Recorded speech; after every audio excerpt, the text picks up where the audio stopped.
Alô? Alô? Vamos começar a sessão da tarde. Nilton, você cai. Então, pessoal, vamos começar a sessão da tarde para ficar na hora. Mas let's start this afternoon section.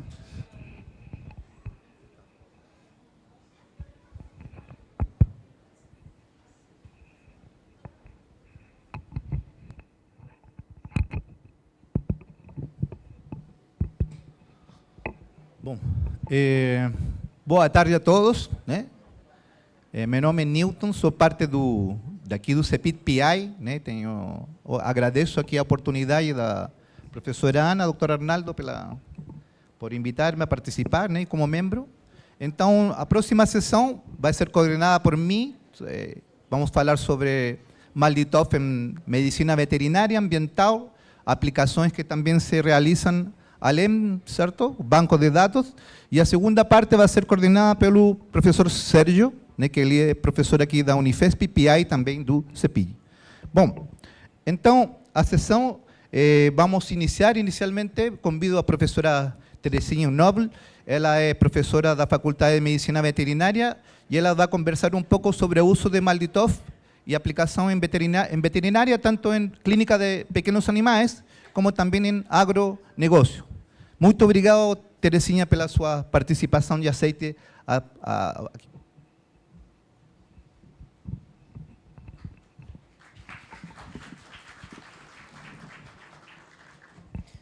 Boa tarde. Deixa eu tirar daqui, acho que vai mais certo. Está meio molinho. Deixa ele. Fixou. Boa tarde a todos. Queria primeiramente agradecer o convite, né? Uma honra estar aqui com vocês num evento, falando um pouquinho sobre MALDI-TOF. E a ideia é, rapidamente, a gente abordar as possibilidades de uso, né, dentro da área de medicina veterinária. Pode compartilhar, por favor?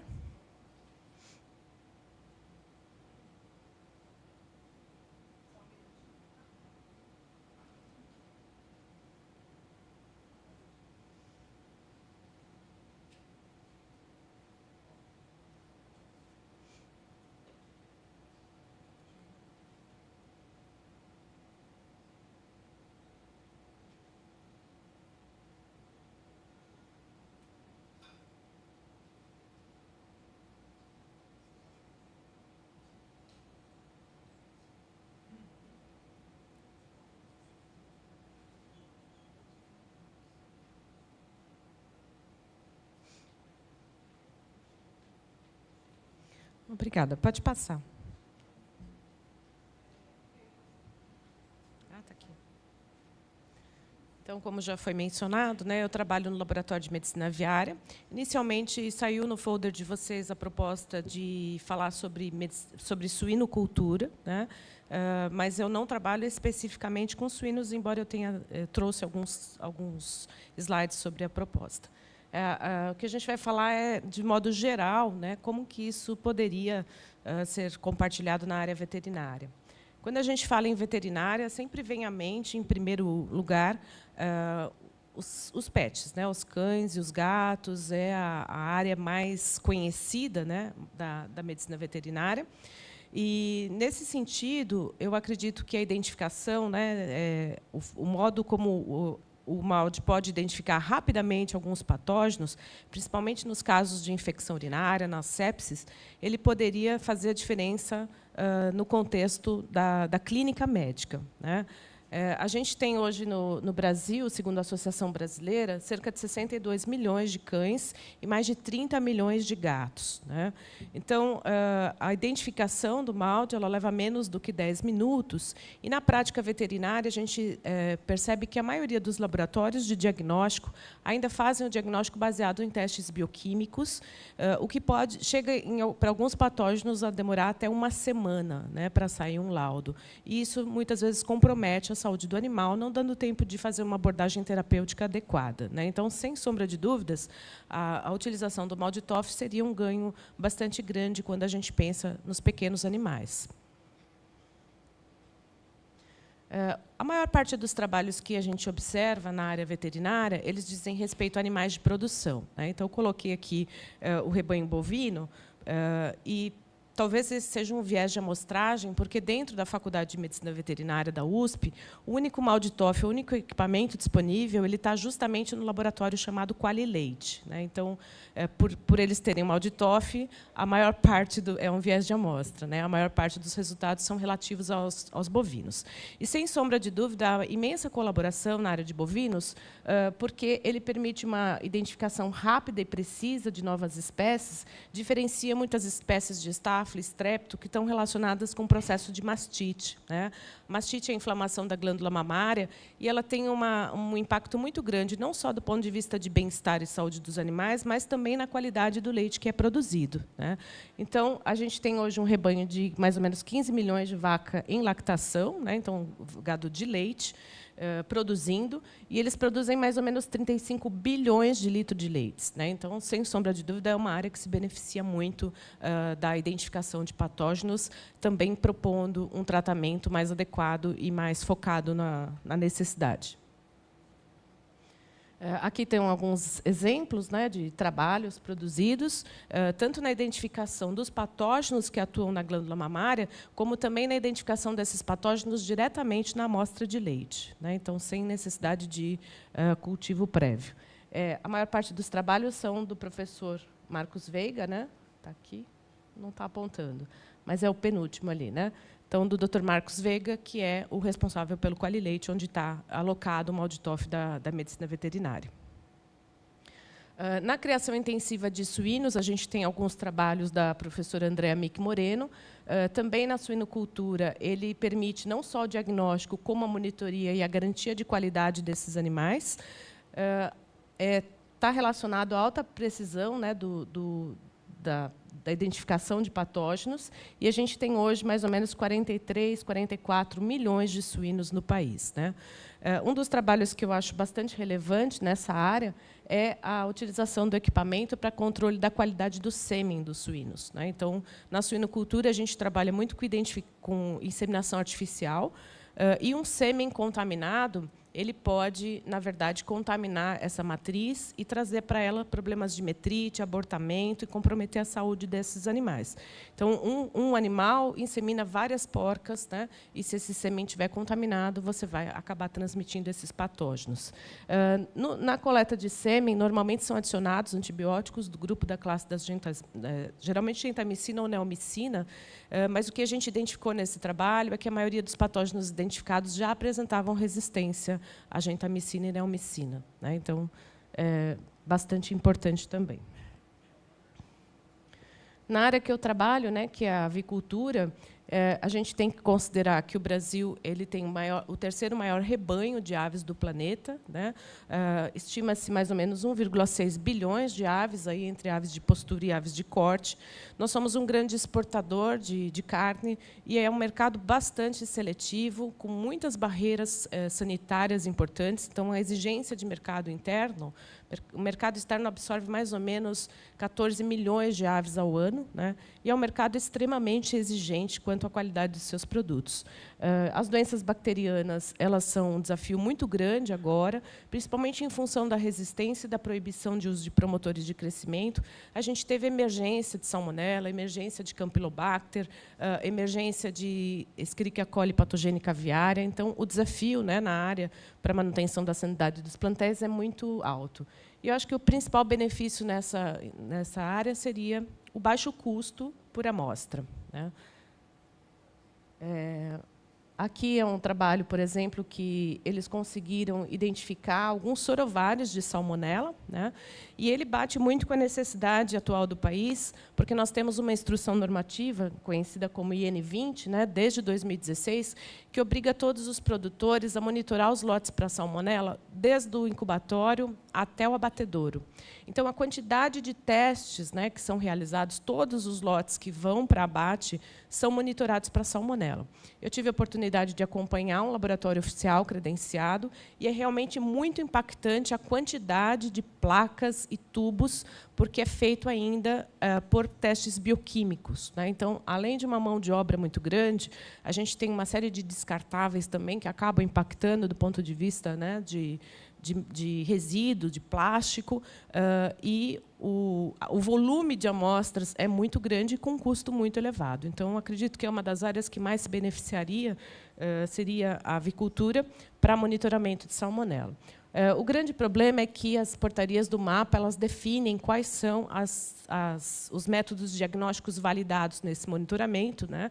E o MALDI-TOF não está previsto. Na verdade, recentemente, eles incluíram a PCR, né? Então, a gente está aí algumas décadas atrasado em termos de tecnologia.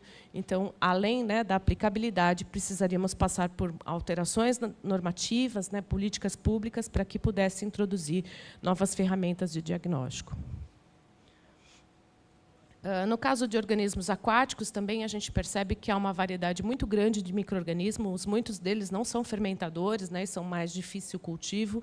Então, também na aquicultura, seja ela do ponto de vista de preservação de ambiente, quanto do ponto de vista de produção, né?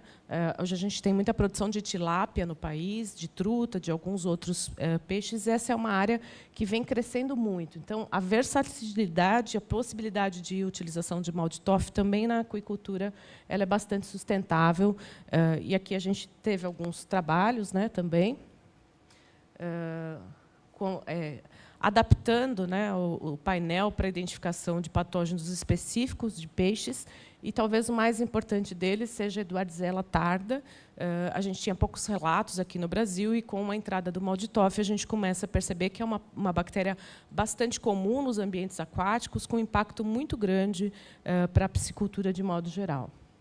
Esse aqui foi, inclusive, um surto que envolveu mortalidade grande de peixes e também de aves, né? Então, as aves que se alimentavam desse peixe também tinham impacto na diversidade ali do local.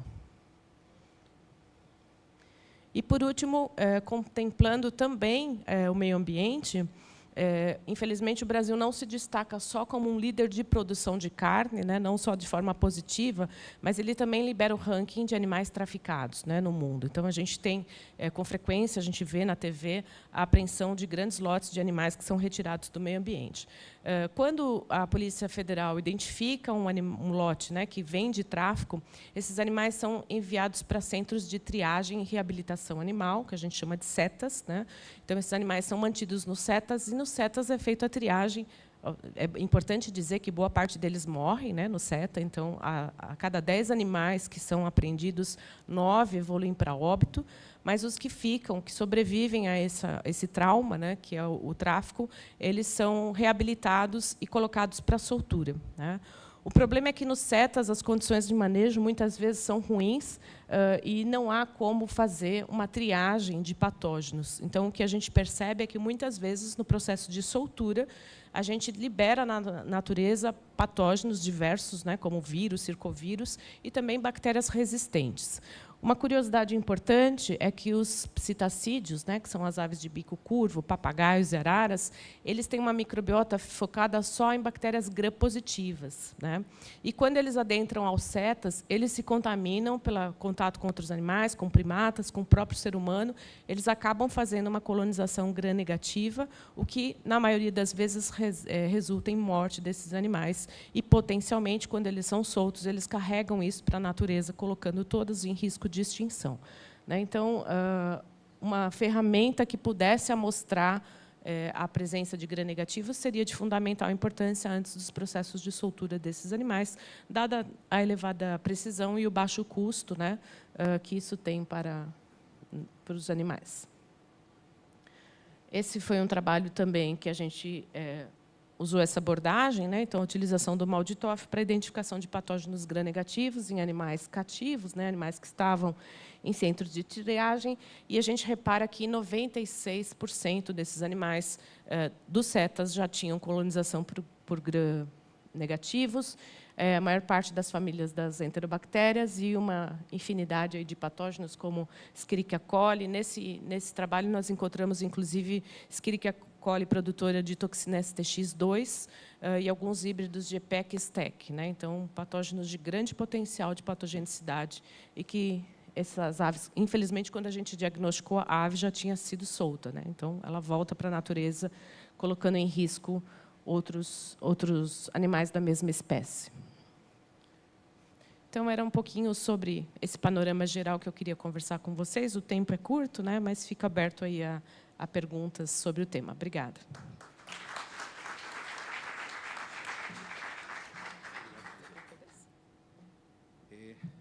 Bom, muito obrigado pela apresentação, né? Nos mostra uma aplicabilidade de MALDI-TOF para veterinária, que é importante agora que o diagnóstico está muito mais aprimorado nessa área, principalmente em pequenos animais. E para dar continuidade agora, gostaria de convidar o professor Rodrigo Cayô, né, que ele também é pesquisador do CEPIG, né? Ele desenvolve a parte de microbiologia ambiental e ele nos vai apresentar uma palestra titulada Microbial Mapping.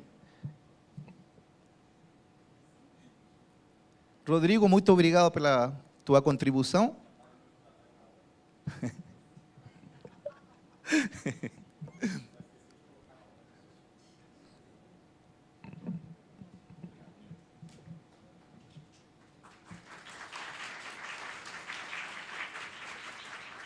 Vou colocar aqui o cronômetro, que quem sabe assim eu cumpro a hora. Espera aí. É sempre bom.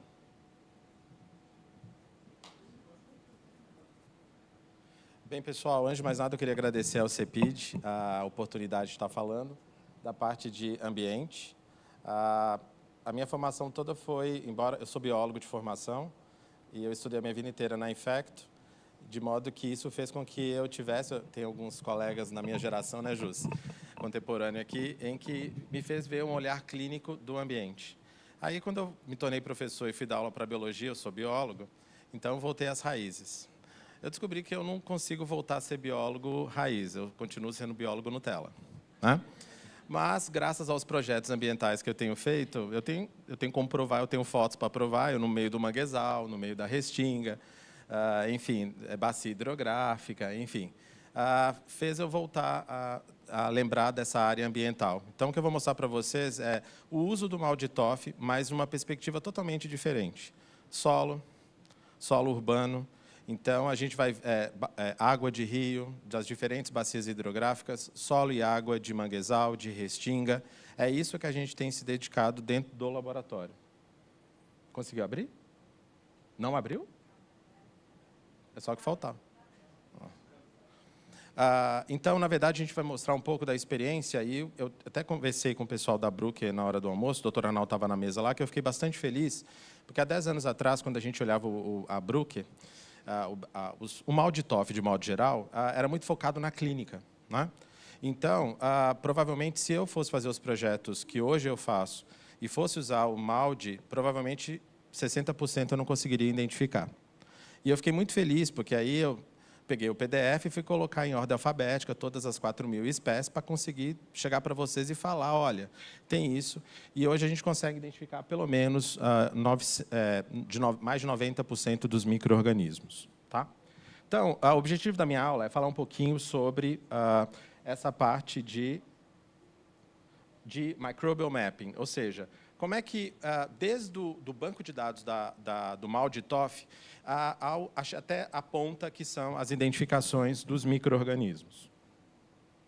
Então, isso daqui, eu, desesperado, pedi ao Rodrigo, né, se ele tinha alguma coisa para dar uma sintetizada no que a gente tem encontrado aqui. Então, você vê nitidamente o aumento considerável ao longo das últimas décadas, né, da última década principalmente, de 2010 até 2023, quando nós tínhamos 1.850 espécies no banco de dados, e agora nós temos 4.239.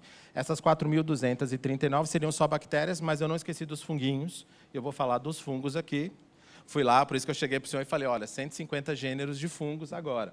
Então, nós temos aproximadamente 5.000 espécies, e isso não é espectro, tá? Porque, às vezes, uma mesma espécie pode ter 10 espectros diferentes, você tem variação dentro do espectro naquela impressão digital, né? A maior parte são de gram-positivos, gram-negativos, nós temos ali esse número, vamos esquecer essa parte de fungos e leveduras, porque eu vou falar um número mais exato para vocês. Tá? Eles também, quando eu falar para vocês de bactéria, nós vamos lembrar que... Espera aí, que eu passei demais agora. Isso.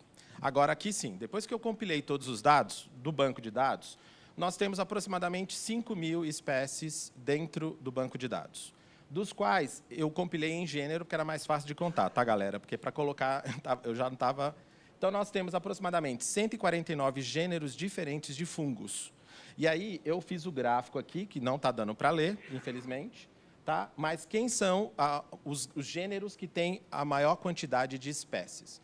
Cândida aqui está em primeiro, porque em 2023, os Candida like yeast não tinham sido renomeados. Então, quando a gente lá, justo, a gente falou que o doutor Arnaldo, a gente fez o curso com ele, Candida galablata, cruzei, hoje não é mais Cândida. Então, agora, o que a gente consegue, quando a gente identifica, já sai como Nacaseomyces, como Pichia crudia vizev, mudou aqueles nomes que não dá para falar, porque taxonomista de fungo merece um prêmio pelos nomes que não dá para pronunciar.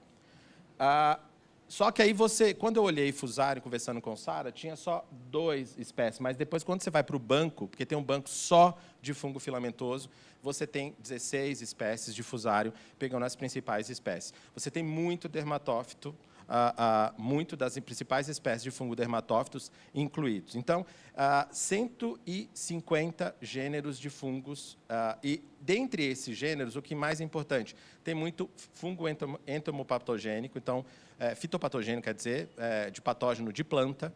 Então, isso amplia o uso do MALDI-TOF, que vai além, obviamente, não somente para quem trabalha, não somente... Já passou, né?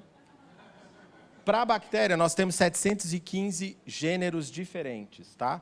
Para a bactéria, nós temos mais de 4.000 espécies. Tá? A primeira parte importante que a gente tem que lembrar é o seguinte: aquilo que não é diferenciado por biologia molecular, o MALDI não vai diferenciar. Tá? Ele vai te dar um score alto, ele vai te dar o nome, por exemplo, a Aeromonas. Ele vai te dar as espécies, Aeromonas hidrófila, 7.3, 2.3. Aquilo te dá uma sensação boa, né? Pelo menos. Então, aquilo, pelo menos, eu falo, beleza. Vai para o banco como Aeromonas hidrófila, mas se eu precisar publicar, eu sei que eu vou ter que sequenciar o genoma. Por quê? Aparece uma mensagem no Sirius, onde ele diz: espécies do gênero Aeromonas não são diferenciadas, porque são muito próximas. Tá? Então, em vários gêneros bacterianos que, por biologia molecular, nós temos dificuldade, o MALDI, obviamente, não vai conseguir. Então, a Elizabeth King, a mirincola, o Crisiobacterium gleu. Então, tomem cuidado para quem trabalha com água, é o meu caso, quando sair víbrio. Tá? Então, muitas vezes ele libera víbrio albensis, porque dentro do banco de dados do MALDI não entra os de bioterrorismos, e muitos dos enteropatógenos estão incluídos, então, muitos, víbrio cólera, Salmonella enteritidis, a Yersinia enterocolítica, Shigella flexineri, essas espécies não estão incluídas inicialmente. Tem que preencher um banco de dados por uma questão de biossegurança para você ter acesso a isso. Rodrigo, como é que eu posso fazer isso? Toda vez que sai um víbrio de água, pega e joga no MICROBENET. O MICROBENET pode te dar uma pista de dizer quais são possivelmente víbrio cólera. Só fazer uma provinha bioquímica, e aí você consegue separar o víbrio cólera, porque o víbrio cólera faz parte desse grupo albensis. A mesma coisa, bacilo anthracis. Então, na clínica, a gente às vezes tem muito bacillus cereus, quem faz solução ocular e tudo mais. O anthracis também faz parte do grupo cereus. Então, muitas vezes, no ambiente vai aparecer bacillus thuringiensis, tá? Ou bacillus cereus. E quando aparece uma mensagem falando o MALDI não consegue diferenciar anthracis de cereus, de thuringiensis, que são aproximadamente 5 espécies. Aí é um problema maior, porque bacilo anthracis tem, embora a dose infectante tem que ser muito grande para ter o bacillus respiratório, muito mais problemático do que um víbrio cólera, que é orofecal, né, a taxa de contaminação. Então, a gente que trabalha com o ambiente, a gente tem que tomar muito cuidado. Primeiro, porque os micro-organismos, eu vou mostrar para vocês, no ambiente você tem muito micro-organismo, como a Terezinha falou, principalmente não fermentadores, extremamente resistentes. E quando eu digo extremamente resistentes, vamos pegar uma Burkholderia, ou uma Stenotrofomonas. Aquele que os pontos de corte geralmente são 6 drogas só, porque não tem muita coisa para testar. Eles são piores. Crescem a 37 graus, tá? Então, são capazes de causar infecção. Eu espero que muitos desses, não causem infecção. Tá? Porque se causar, vai ter muita dificuldade. E um dos objetivos que a gente está tentando ver é o que eles são sensíveis. Se tiver uma infecção para um infectologista, e ele chegar para mim e falar, Rodrigo, eu estou com uma infecção por uma CDCA. Eu não vou falar se é sensível, intermediário ou resistente, mas eu posso dizer, pelo menos, o que não tem halo para não dar. Ou que tem, ou seja, que é totalmente resistente. Tá? Então, e essa melhora considerável dentro do banco de dados ampliou para quem trabalha com microbiologia ambiental, microbiologia industrial, porque vários dos gêneros, tanto para fungo, mas principalmente para bactéria, tem vários gêneros ali que têm importância industrial, não tem importância clínica. Tá? Várias arqueias, eu chamei aqui de bactéria, mas é porque também, mais uma vez, para facilitar, gente, porque imagina se eu tivesse que separar dentro dos 715, o que é arqueia do que não é arqueia. Já posso falar que quem trabalha com as halobactérias, que são aquelas extremófilas que trabalham em ambientes altamente salinos, estão incluídas. Muitas das que em ambientes metanogênicos e metanotróficos também estão incluídos. Várias bactérias anaeróbias, de importância ambiental, fitopatogênica, também está incluído. Tá? Mas eu tive que agrupar todo mundo. E tem um exemplo de alga, tá? Que também está incluído dentro, que é o único que foge aí dos fungos e das bactérias também. Tá? Já entrando, então, falando um pouquinho da experiência. Então, vou falar um pouco das minhas crianças. Minhas crianças são os meus alunos. Tá? São todos adultos, mas a gente é meio que um pai científico. Então, a Milena defendeu recentemente um trabalho dela, da tese de mestrado dela. Quando eu optei por trabalhar com solo, isso é um dado do Guarani e do CEPID, né, o apoio sem o apoio do CNPq e do CEPID, a gente não conseguiria, porque é importante ter isso que apoia e acredita, porque um dos braços do CEPID é exatamente o pilar 2, que é o pilar da história natural do micro-organismo e Porque, muitas vezes, se espera virar um problema na clínica para aquilo ser relevante. O que a gente faz no ambiente é predizer e dizer para vocês, isso pode ser a nova KPC de amanhã. Então, quando eu decidi trabalhar com a amostra de praia, então a gente fez um trabalho com a Maria Inês da CETESB, nós pegamos 24 amostras, 24 praias diferentes. Então, foi um trabalho descomunal, porque a gente estava tendo que repadronizar, montando um laboratório do zero. Então, nós isolamos, porque eu não coloquei aqui quais são as pressões seletivas, mas são 6 condições diferentes. Na condição de aminoglicosídeos, são 3 aminoglicosídeos dentro da placa, porque eu não quero AMI, eu não quero enzima modificadora de aminoglicosídeo, eu quero metilase. Né? Então, quinolona, alto nível de resistência a ácido analítico, baixa concentração de cipro para tentar pegar mecanismo plasmidial. Então, para tentar dosar isso daí no ambiente. Tá? Então, e a ideia também era não ter falso resistente. Eu tolerava isolar um intrinsecamente resistente, mas eu não queria pegar falso resistente. E a gente conseguiu cair para 0.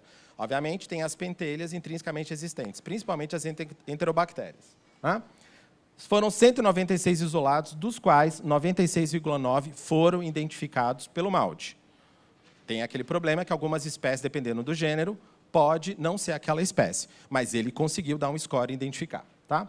6 isolados não foram identificados. Esses que, depois de tentar direto da colônia, fazer manual para procurar locais onde tem uma qualidade de proteína, jogar no MICROBENET, fazer extração, porque primeiro tudo é direto da colônia, faz toda essa etapa, depois faz a extração, tudo de novo. Aí sim, lá pela 3ª, 4ª vez que a gente tentou, novamente, depois de fazer extrações, entra como MNI, como micro-organismo não identificado, e esse vai para sequenciamento. Tá?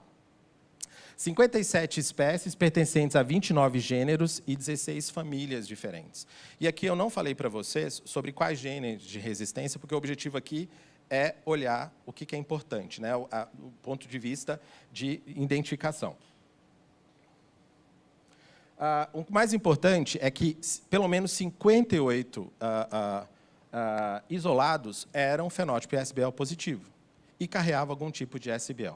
Tá? Dos quais eram pertencentes a diferentes espécies. Só que, quando a gente vai para o ambiente, não esperem vocês, e a gente vai ver isso no solo urbano, que não vai ser a Klebsiella, não vai ser a E. coli que carrega gene de resistência plasmidial. Vai ser a Weissiella, vai ser a CDCA, vai ser as Esfingomonas, porque são essas que são adaptadas. E elas, mesmo sendo intrinsecamente resistentes, elas são capazes de adquirir genes de resistência e elas transferem. Tá? Então, não subestime aquilo que é intrinsecamente existente, embora esse termo está caindo por terra, porque a gente não pode afirmar. Tá? E uma das coisas para desespero dos meus alunos, porque eles têm que testar um grupo amplo de drogas. Porque quando eu tenho mesmo que seja uma Klebsiella de manguezal conservado de Pernambuco, ele vai ter o mesmo perfil de resistência de uma Klebsiella de uma cepa clínica? Ele vai ser intrinsecamente resistente? Para isso, eles têm que testar uma cefalosporina de primeira, segunda, terceira, quarta, um monobactâmico, como é enterobactéria, os 3 carbapenêmicos, 3 aminoglicosídeos, a gente amplia. E aquelas drogas que eu chamo de relegadas, que ninguém dá bola mais, que ficou restrita à infecção do trato urinário para E. coli. Nitrofurantoína, mesmo rifampicina, cloranfenicol, tudo é testado, porque a gente precisa, principalmente para os não fermentadores ambientais. O que eles apresentam? Halo, já que eu não posso ter categoria de sensibilidade. E aqui nós mostramos aqui embaixo também, nesse trabalho, qual era a quantidade, a porcentagem de fenótipo MDR dentro, a maior parte dos isolados eram pelo menos multiresistentes. Tá? A grande maioria dos isolados de praia. Então, a gente vai lá tomar o nosso banhozinho, obviamente, aqui, fora as E. colis com fenótipos nunca antes encontrados. Eu fiquei impressionado com as E. colis. Eu admiro a E. coli porque a E. coli se comporta muito bem. Em que sentido? O fenótipo e o genótipo batem lindamente. A aluna minha de TCC trabalhou com E. coli de mangue e era lindo. Resistente a tetra, genes TET. Resistente a sulfametoxazol, trimetropin, genes DFR, SUL. Até mesmo quando é fenótipo AMP-C e plasmidial e fenótipo SBL, até isso ela se comporta. Vai para os não fermentadores e esquece. Tá? É tudo misturado. Já com as amostras de solo, eu não queria encontrar solo no hospital. Falar que tem uma bactéria ou um fungo resistente dentro do solo do hospital, a gente já sabe que é contaminado. Saindo do hospital, atravessando a rua, tem uma árvore e um pouco de solo, é aquele solo que me interessa. É área de ampla circulação. Então, vamos pegar a amostra de solo saindo da área de embarque e desembarque de Congonhas. Até onde tem ali a grutinha de Nossa Senhora, também peguei lá também, né, e coletei, onde espera 2 horas para esperar o Uber, lá em Guarulhos, é ali que pega. Quando a gente está sentado esperando que as bactérias, né, não que pule, mas a gente está lá se colonizando. Então, a gente pegou os principais parques, os 5 maiores hospitais, fora área pública. Eu não queria falar que tinha bactéria, eu queria saber como é que está o ambiente ali. Os 3 terminais rodoviários de São Paulo, Tietê, Barra Funda, era isso que me interessava. Então, falei com os meninos, falei, se você espalha, pega a amostra, luva, máscara, vai coletando a amostra composta de diferentes locais, anota a latitude e longitude, vamos embora mapear isso daí. A Samantha isolou 120 isolados em 5 tipos de pressão seletiva diferente, 116 eram bactérias e 4 fungos, dos quais um dos fungos era a antiga Cândida guilhermonde, eu acho. Que acho que é Mierosima guilhermonde agora. De tanto ver esses nomes, já está até decorando. Né? Eu amo as bactérias, mas eu sou um admirador dos funguinhos. Né? Apesar que eles dão dor de cabeça. Aí, pertencentes são 26 gêneros diferentes, 19 famílias e 12 ordens. Mas por que você foca tanto em ordem e família?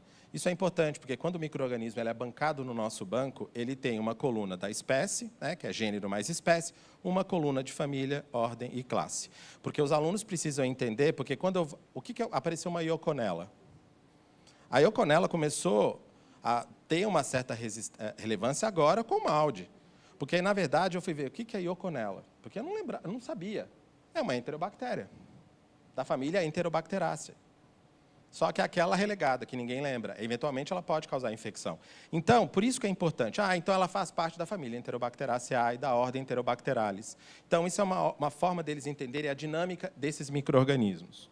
Quanto mais aparentado, maior facilidade, muitas vezes, de trocar material genético. Apesar que determinados plasmídeos, que nós chamamos de promíscuos, eles podem ser transferidos com uma maior facilidade gêneros diferentes.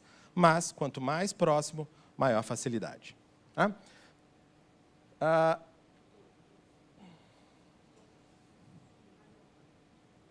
Opa, tem mais tempo, então posso dar pause. Continuando. Então, nós verificamos que a maior parte dos micro-organismos resistentes... que pena. A maior parte dos micro-organismos resistentes foi isolados em áreas hospitalares. A gente dividiu em áreas hospitalares, recreativas e áreas de transporte público. Tá? Da mesma forma que a gente teve as principais bactérias isoladas foram esfingomonas, pseudomonas, eu não estou conseguindo enxergar aqui também, gente. Mas é uma pena porque ficou mais... não foram... a gente não isolou E. coli, não isolou Klebsiella, mas nós tivemos vários outros isolados, porque muitas vezes as espécies ou os gêneros encontrados em solos são diferentes do que nós encontramos em ambientes aquáticos. Tá? Pode parecer que é uma coisa óbvia, mas é importante falar. As comamonas, geralmente você tem 3 espécies principais, a comamonas terrigia, a aquática e a testosterone. Tá? E muitas vezes você tem espécies que são resistentes a todos os aminoglicosídeos, enquanto outras são resistentes a só as quinolonas, por exemplo. Tá?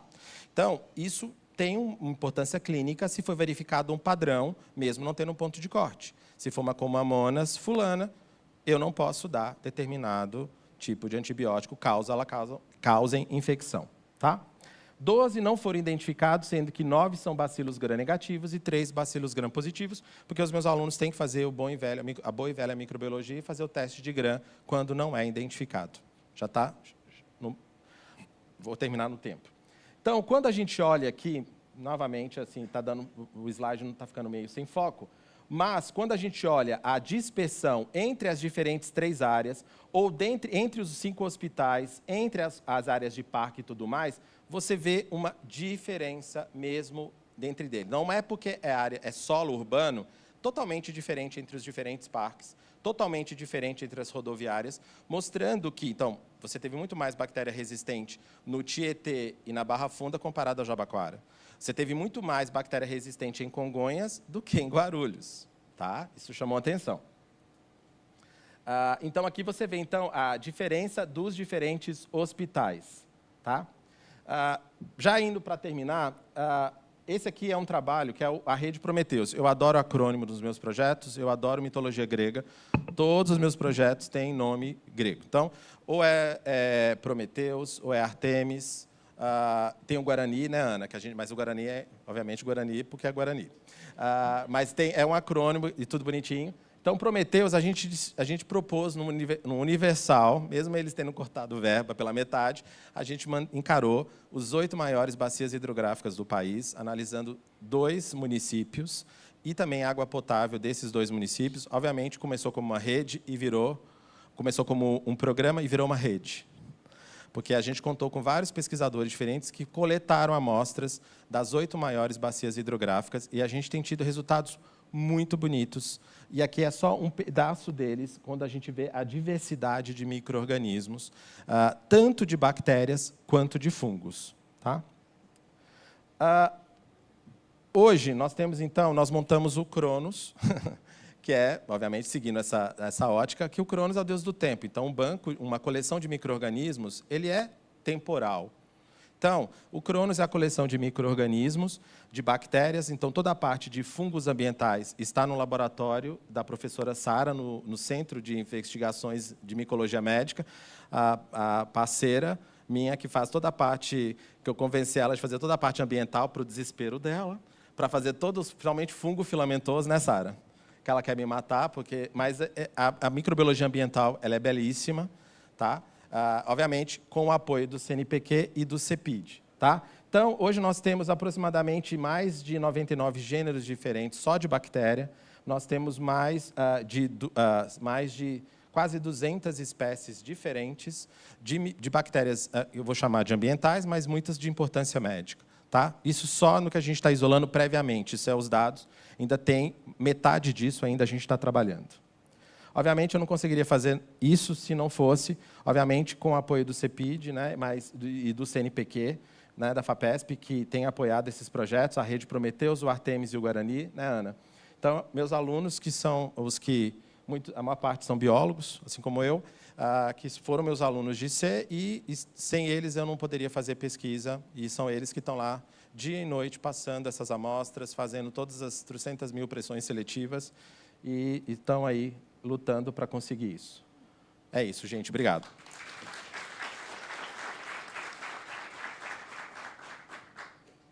(21 minutos, tá ótimo.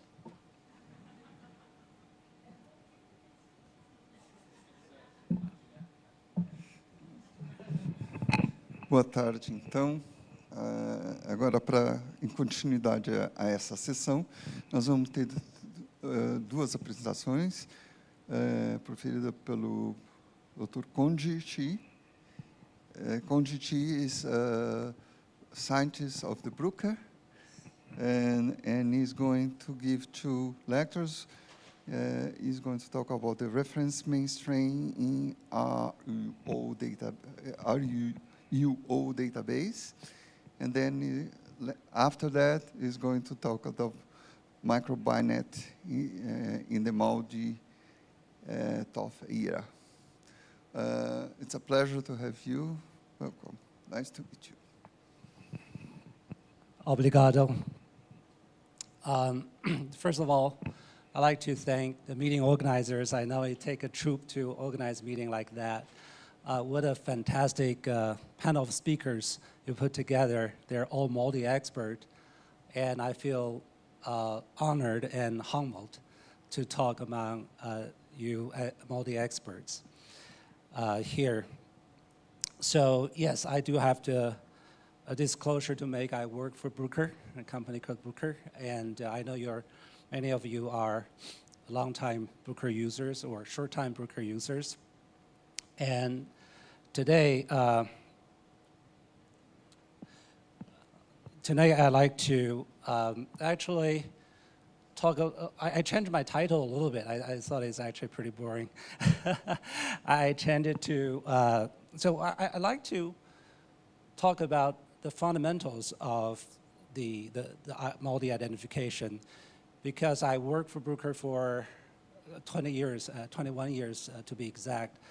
I witnessed and experienced the entire revolution, if you will, from the introduction of the technology to progress to today.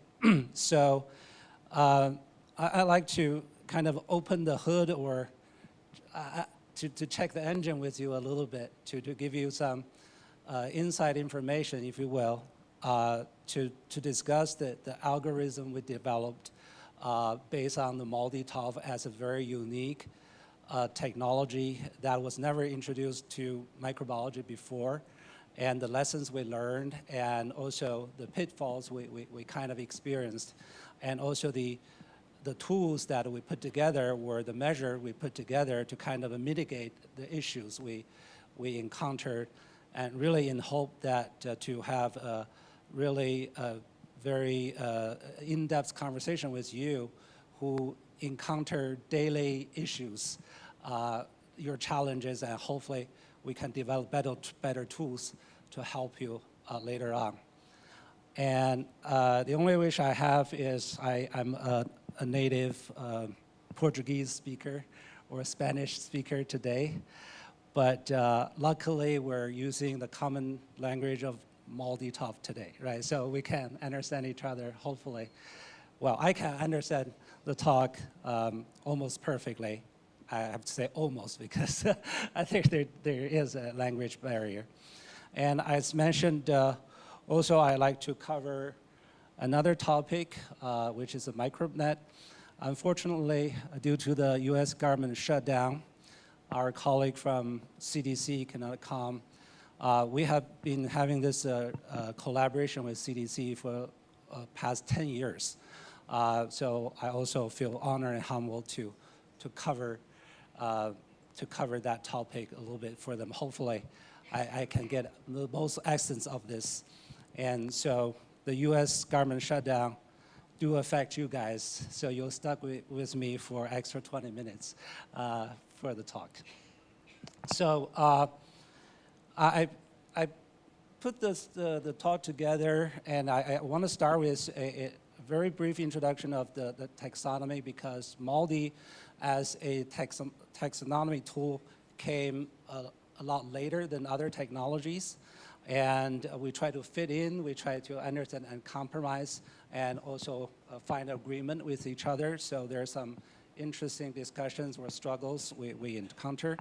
But then we realize that no technology is perfect. MALDI has its own issues, and even the whole genome sequencing, there are issues people cannot agree on what are the cutoff might be.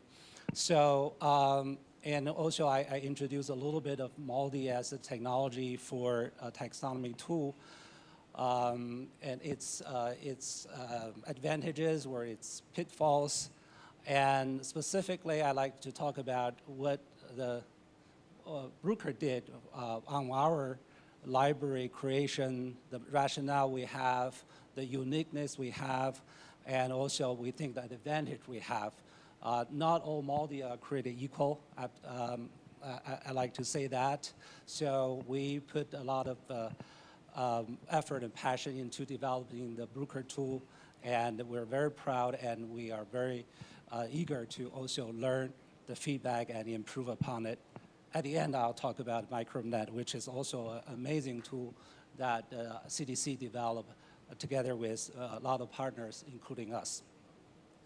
So taxonomy, well, it's actually a quite complicated a concept and evolve over time. And we're talking about there are literally millions of prokaryotes, and only probably less than 1% of those organisms were properly named and published, right? So we're facing a really vast unknown world of microbiology, and not until late century people tried to put names, categorize microbes, and starting with morphology, and then later introduced as technology evolved.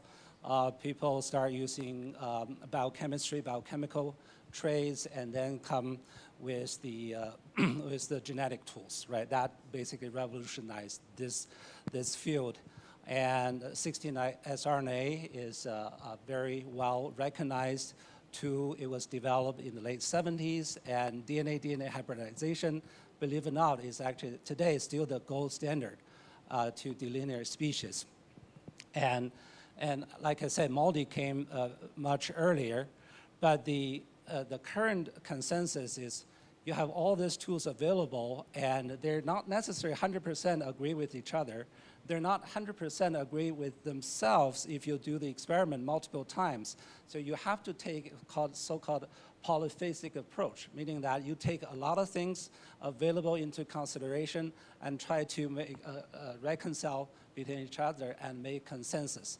And believe it or not, that field is also changing daily, right? I'll give you an example later on, that how those new species people come up with and delineate, and then with those changes, how we actually using MALDI technology to adapt those changes to make sense of those changes, and by the end of the day, to use to make sure that our users are aligned with all those taxonomical changes. So the polyphasic taxonomy, there's a paper published in 1996 that kind of come up with this concept. So, well, I use taxonomy quite a bit. This is basically a science of classify things, right? You put things together based on similarity, and then you put a name to it, and then the process of classify unknowns that altogether is called taxonomy. And polyphasic taxonomy means that you take both genomic, proteomic, phenotypic, all those tools together and make sense of a name. And maybe in future, as new technology comes along, you make sense of it. And here's a list of many things. I know it's very hard to read, but they're basically DNA, genomic tools, phenotypic tools, and different tools have its unique applicability to define species, genus, strains, or even higher order of categories. So I mentioned that nothing is perfect. I use the example of DNA hybridization, which again is a gold standard, as for now, people think this is a way to delineate species. But we know that if an experimental condition change a little bit, you may have a different result. So itself, the repeatability is not 100%. And the rules, we know that 70% is a kind of rule to delineate species. But for some species, you need to change that rule to 80%. I'll give you some examples here. So nothing is perfect. That means that when you see a MALDI ID give you a somewhat maybe wrong result or not expected result, don't be panicking, right? So there's nothing new. We just need to sit down and understand what's going on. It is related to the experiment techniques, or that's some intrinsic issues with MALDI, and then we use other tools to try to figure out and help us to understand the situation. And the same group actually later on, the first paper was published in 1996. 2010, they published another one, update the tools, and they start including MALDI into this. They categorize MALDI as a phenotypic tool, which people can argue that wrong or correct. We think it's also a molecular tool because we're using MALDI, we're focusing on another class of molecule, which is not genetic molecule, which are proteomics, right? So, but we're okay to categorize as MALDI as a phenotypic tool. And interestingly, they also list the IR tools here, and it delineated MALDI as a very good, adequate technology for species level identification. But for IR, it can go a little bit deeper into the strains, which will be a topic of tomorrow, of interest tomorrow. So MALDI, we know that, as you are all expert in this field, so for MALDI-based identification, we're focusing on ribosomal proteins, right? So, and in one of the early publications, people listed they identified the MALDI peaks that's seen in microbiology identification. They were actually all assigned, most of the peaks into ribosomal proteins, which using microsomal protein make a lot of sense for species delineation because they are ubiquitous. We're talking about bacteria, fungi, filamentous fungi, yeast, so they're universal.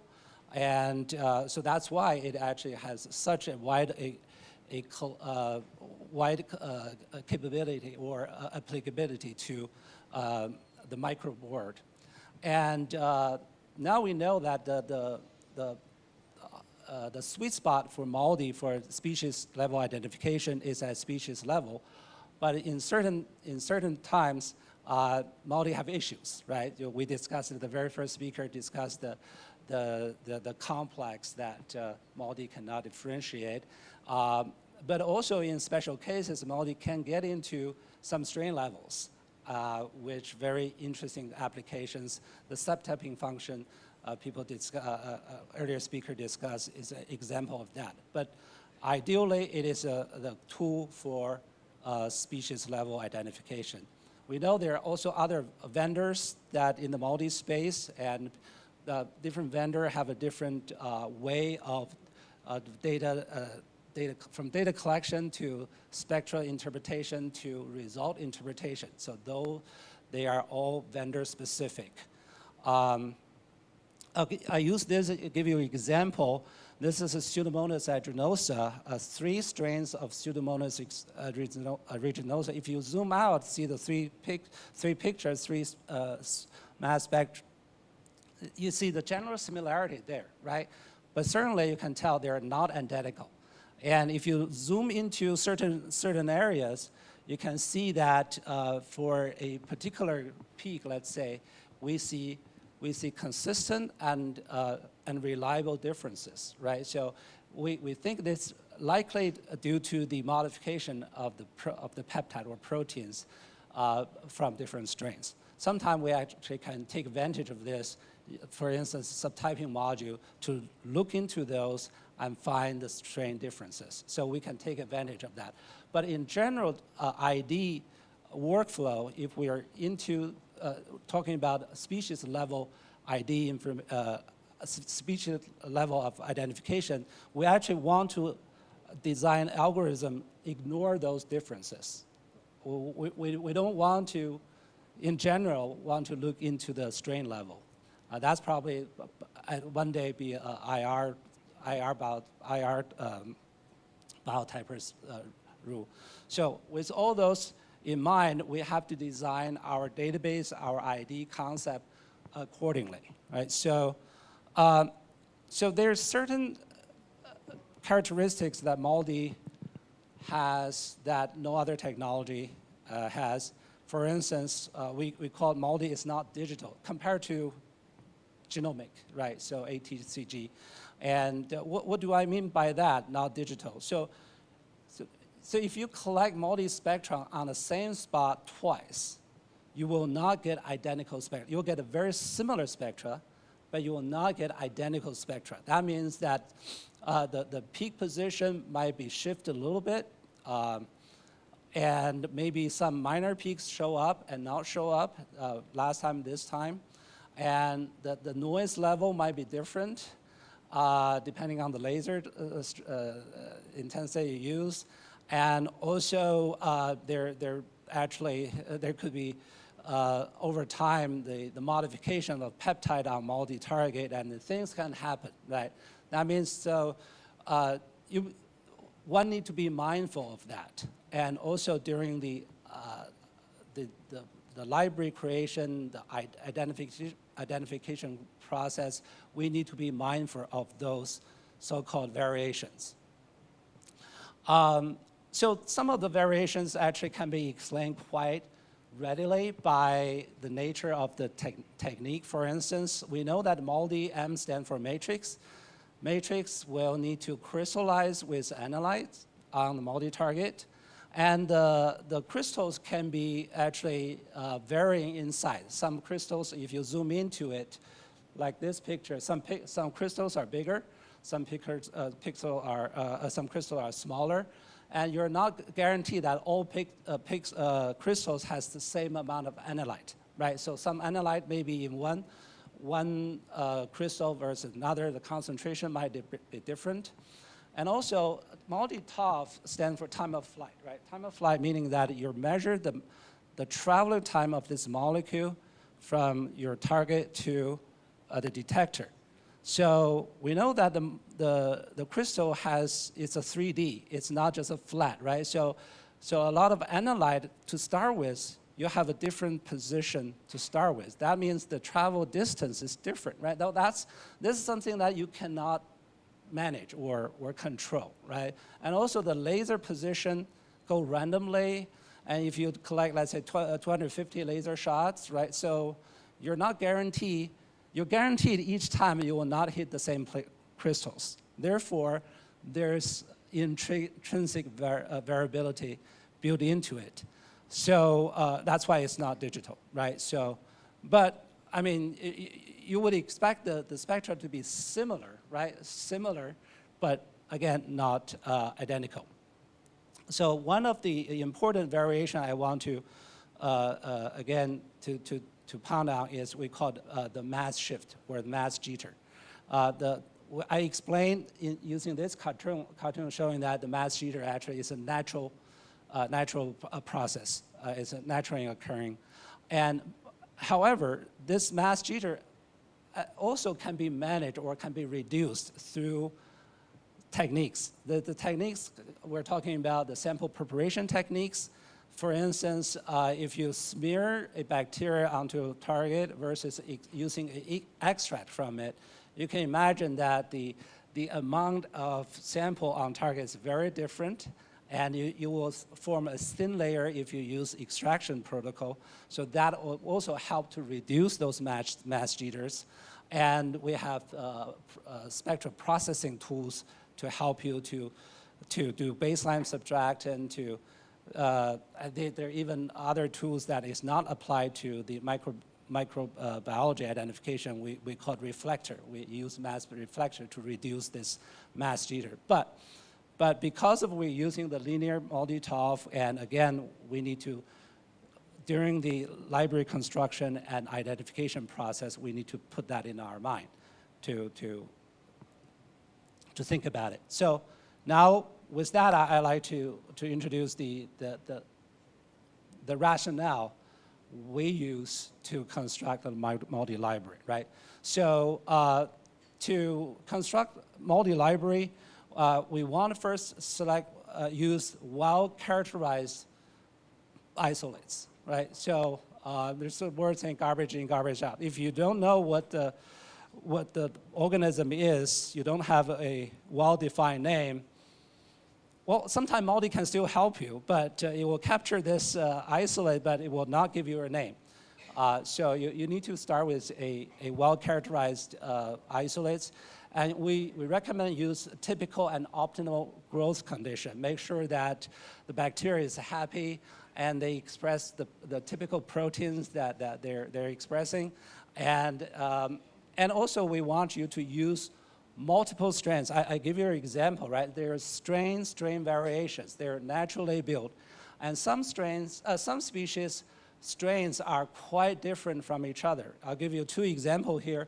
One is Campylobacter jejuni, and another is Moraxella oscillensis. So these organisms, their genomic their genes are not stable. They go through each generation a lot of changes. They lose genes, they get gene transferred, and therefore their MALDI spectra are actually going to be different. And there's a lot of varieties.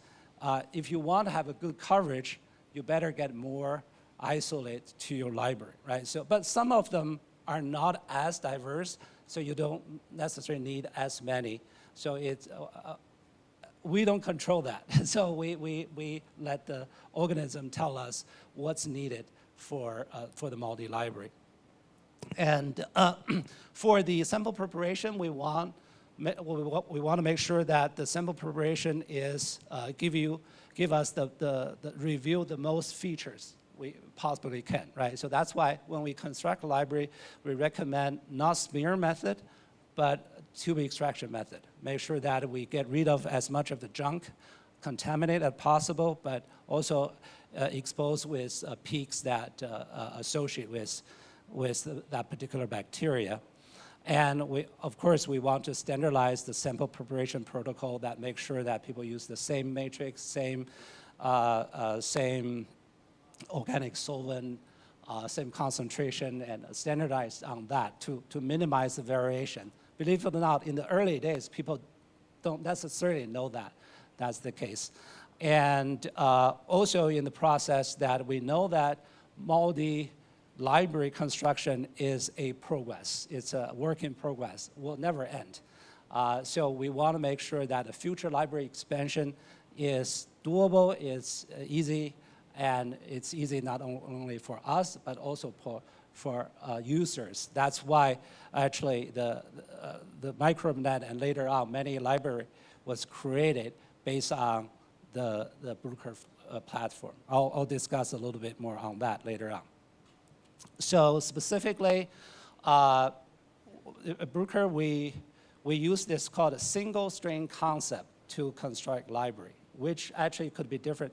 I'm not going to cover other library concept, but this actually is different. It's a very fundamental difference between the Bruker library versus others. What do I mean by single strain? Meaning that we collect bacteria strains and we work up them and create a library entry based on that particular strain. And more library content means that we just add more strains, right? So those strains are selected based on geographic location, maybe the source, and also, most importantly, it's based on MALDI diversity. Meaning that if we collect MALDI spectra for that strain, and if it's different enough from others, we keep it there. All right, so we collect multiple spectra of that particular strain to make sure that we cover the variance that MALDI process can bring us to. And because through this process, we will know what peaks are consistently present in this MALDI process, which peaks are minor component or random component allow us to ignore it, We don't take everything at its face value. Only after certain repeat allow us to get the statistics and allow us to select those peaks are important, right? That's why earlier today I discussed this subtyping concept is actually very different. Subtyping is allow us to zoom into the minor ones. Therefore, the subtyping we think is a very important addition to the MALDI workflow because the general identification process does not look into the minor component. So also we know that there are species that we cannot differentiate among each other. Therefore, we put matching hint. We tell you that, oh, for these group of organisms, MALDI do not differentiate. Shigella E. coli, for instance, right? We put a matching hint to you to warn users that this is a potential pitfall. So this is a quick statistics of the library we have. So we did a long-term study. We found that 90% of the ID we encounter, right? So those species, we have more MSPs. We have more strains cover those. And the infrequent ones, we have less.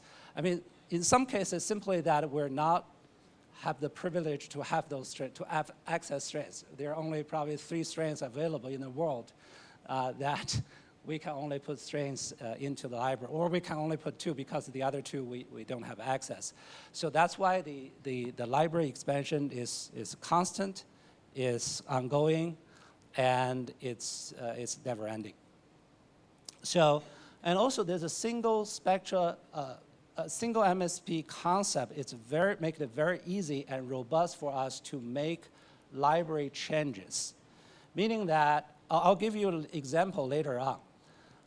If we know new species are defined, right? So if people realize that, oh, some of this species are actually should belong to a different species, we actually can, based on that information, make modifications of our library and not affecting others, right? So again, I'll give you an example later on. So this concept also, I believe, enable our users to make easy addition, make easy deletion or modification to their library and become this as a universal tool for people to construct libraries. I'll give you an example of that. So I'll give you, I walk through the library creation process using a group of spectra. This is a Candida aureus, dublinensis. And the first thing we do after collecting spectra, we do a baseline correction. And we collect multiple repeat, the 2024 repeats. We stack them up. And if you zoom into it, you can see that if you zoom into a single peak, right, you see the mass jittering occurring, again, naturally, right? There's nothing we can control. And we calculate that the mass difference is about, I think in this case, 7 Dalton. And translated into mass spec parameter, we use ppm. ppm stands for parts per million, right? So you can, so 1,000 ppm equal to 0.1% deviation, right? We're still talking, 1,000 ppm, we're still talking about, in naked eye, very small deviation. But for mass spec, it's actually a huge variation, right? So we want to minimize that. So with that, the next thing we do is we actually do an internal calibration. So we actually align those spectra and make sure that they are aligned. We think this is actually very critical to make not our library robust, but also our identification robust. And after we do the alignment, we basically create a consensus peak list based on this 20 repeats. I told you that we consider the frequency, we record the the relative intensity, and that is basically created into one single, we call MSP, main spectra. And the Bruker spectra composed of thousands of this, right? Each one is based on a single isolate or a single string. And so after the mass calibration, we calculate that the mass accuracy we allowed is 170 ppm. So it's basically 0.017%. So 170 ppm that represent this kind of a mass tolerance we have. So the identification concept in some ways similar to the MSP creation concept. It's based on the similarity of spectra to the MSPs.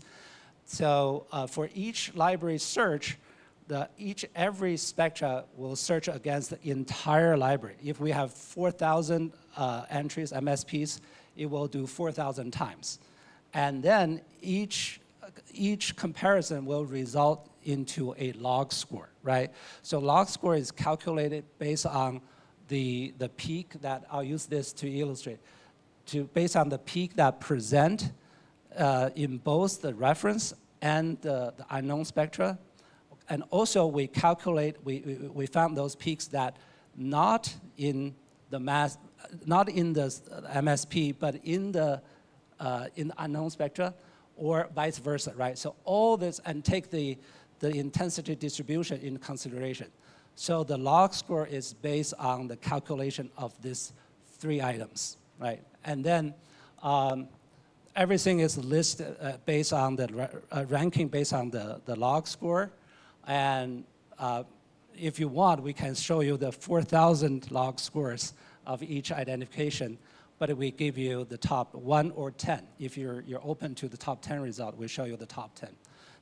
And the ID is based on the top score, right? So, yeah. Also, during the identification process, we also do the alignment, the internal alignment. It shows as a cartoon here. You can see that, of course, the software does it very, very fast. So we align the unknowns and try to align the peaks. So this process actually, we think, is one of the key components we put in the ID process, make the identification very robust, because we allow a very big mass jitter. If you don't do the alignment, this ID will not give you a good score because the masses are not.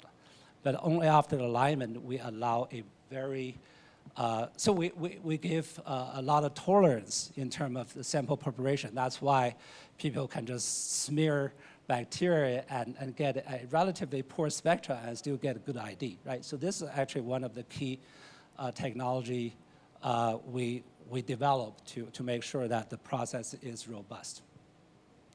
Like I said, I promised your example.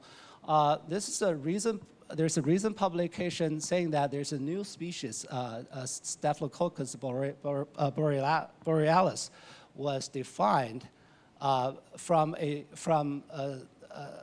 Homileticus. So before, there's no borealis, right? So everything is called Homileticus. But through whole genome sequencing, in this case, 16S RNA does not even delineate this species very well, but the whole genome sequencing does, right? So based on this publication, we start looking at our libraries, Bruker library. We found that, oh, actually, about 20% of the Homileticus in our library should be renamed into borealis. And we did that, and also we add some new borealis strains to our library. And by simply doing that, now we can securely identify borealis from Homileticus very well, because we did we call it a similarity check of the borealis and Homileticus, we call it MSPs in our library. We found that these 2 species actually can clearly separate from each other. And Staph aureus we used as a control to show that all these 3 species actually in the MALDI library can be separated very well. So I'll conclude here. And so we discussed the Bruker biotyper, the single strain concept for library creation. And this process take consideration of MALDI variety. So we just need to add additional strains if as appropriate as we see, and use recalibration during the creation and identification process, make the process robust, and for easy library updates and expansion renaming. So next I will talk about the MicroBenet. Use the same exact concept. CDC, US CDC created this MicroBenet of the MALDI library and host it online. So this talk originally should be given by Brendan Head and John McPrinceton. Many of you, you know John. The MicroBenet actually is the brainchild of John's. But right after COVID, he decide to take early retirement from the government, from US government. And now Brendan is the head of the project, but unfortunately he cannot come. So this presentation actually is not very up to date. It was given by John, I think a majority of it given by John 2023. But I think I'll just use this to give you the introduction of it. It was originally designed as an online tool for microbes that curated by this special pathogen lab in the CDC, right? So John said that, well, we have this collection of microbes, and I want the public to have access to this information, to do it cloud-based. So the original idea has you can upload the 16S sequencing information and to search their database, or you can even type in the phenotypic, the biochemical test you may have, and do it in silico using MicroBenet to do that search, biochemical-based search. And then we came in, we said that, okay, you can also host the MALDI library on the platform. In future, they're actually going to be expanded into whole genome sequencing. But as for now, the phenotypic search become obsolete because I think John mentioned that it's not being used it's not very popular, so he doesn't host the phenotypic search anymore. So this slide actually is a situation in 2023, I believe. You can see that there are 150,000 searches done in that year of 2021. And the users cover from the globe. US, the North America obviously is the biggest customer source, but it really covers everywhere from Americas to Africas, let's say. And you can see that the Bruker collaboration started in 2016, and this made the MicroBenet vastly more popular over time. And I believe these couple years, the searches are even more. So MicroBenet project now, well, 2023 has 3,500 users worldwide, and it covers the 2,000 organizations, covered 95 countries. Not only it's not only an online database. So the MicroBenet team actually do quite a few outreach to, for instance, have this establish this now famous collaboration with our Argentine colleagues, and they go to India, Africa to do education to tell people MALDI-based bacteria identification. They sometimes even provide funding for those underserved country to purchase a MALDI, allow them to do online search. And it played a quite significant role in an outbreak investigation in US, Elizabeth Kingia, there was an outbreak in Wisconsin, and MicroBENET actually very fast put the Elizabeth Kingia in the library and allow people to detect it. And in the US, there are 50 states, we know that. I think only by 2023, only 2 state labs did not have access, did not sign up for MicroBENET, but all other 48 states signed up for MicroBENET using MALDI as the identification tool. So this is the interface of the MicroBENET as we, for now. So you can see that there's a MALDI module, there's a 16S sequencing module, and in future there's going to be a whole genome sequencing module. And what's new to MicroBENET is MicroBENET wants you to sign up first. You need to send administrator an email saying that who I am, which organization I'm from, I want to have access. But now, no need, right? No need. So I'll summarize here. No longer require account. What you need to do is your provider email, and then you'll upload your spectra or sequencing, and the result will send to you via email, right? You get a Excel file, and it's available in multiple languages. I know their manual is available in 24 languages. So it's based on the browser. Yeah, the browser can translate into different languages. So yeah, so to search MicroBENET is as easy as drop your spectra to that field, and minutes later you get results. And the nice thing about it is that now MicroBENET hosts many, many libraries, right? So of course the Bruker library is there. Have bacterial yeast, fermented fungi, mycobacteria. CDC supplement with its own special bacteria, and also tick. And there's a section called unnamed bacteria. There's from their lab. So nobody gave a name yet, but they just put the spectra there, and just in case people hit the library. And National Canadian Lab, Columbia, of course, our Argentinian friends, Robert Koch, and Wadsworth. Wadsworth is the New York State Public Health Lab. They put their fungal library there. So it's still growing. As I already mentioned before, you can select which library you want to choose and get a search, and the result give you which hit coming from, which library the hit coming from, right? So you know what sources helped you.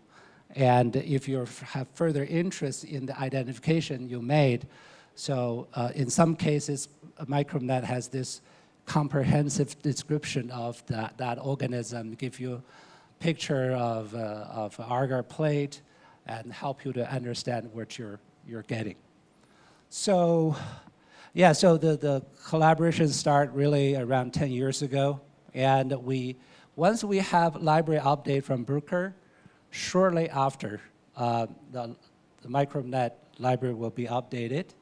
And the Latin library is hosted by you guys from Argentina, and they want to expand to dedicated East library as well. They work with different organizations or collections to expand that.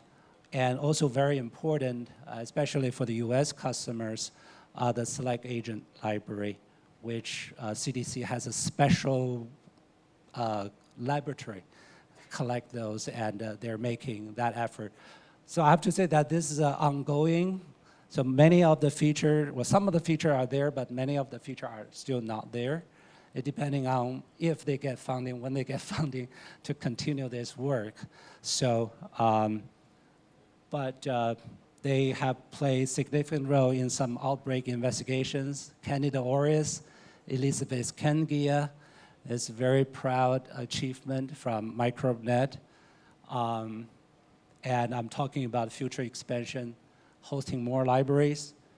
Whole genome sequencing will be in the making.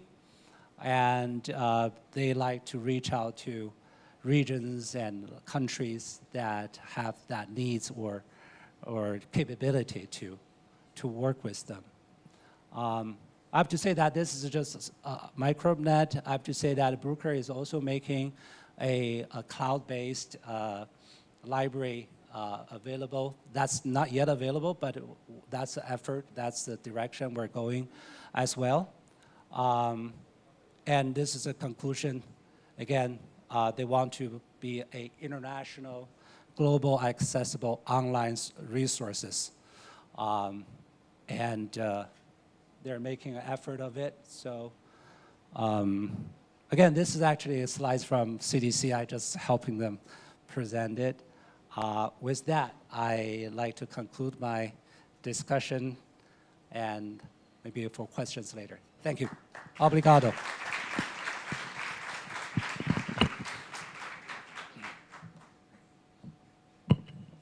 We can leave. Thank you very much, Gongyi. We'll leave the questions up for all the speakers later on, okay? So agora a gente I'd like to invite Anne Norman again. We're happy to have her here to present her talk about the MSI2. Anne, as was mentioned, is from Sorbonne University, from France. Thank you again to come and talk to us. Thank you.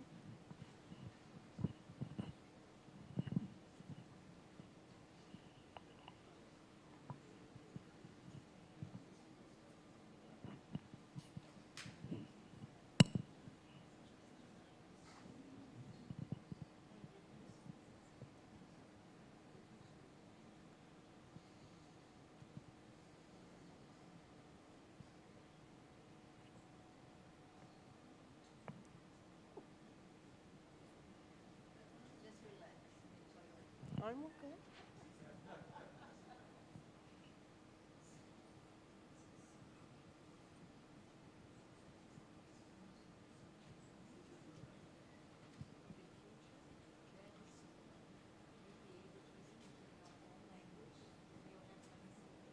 Yeah.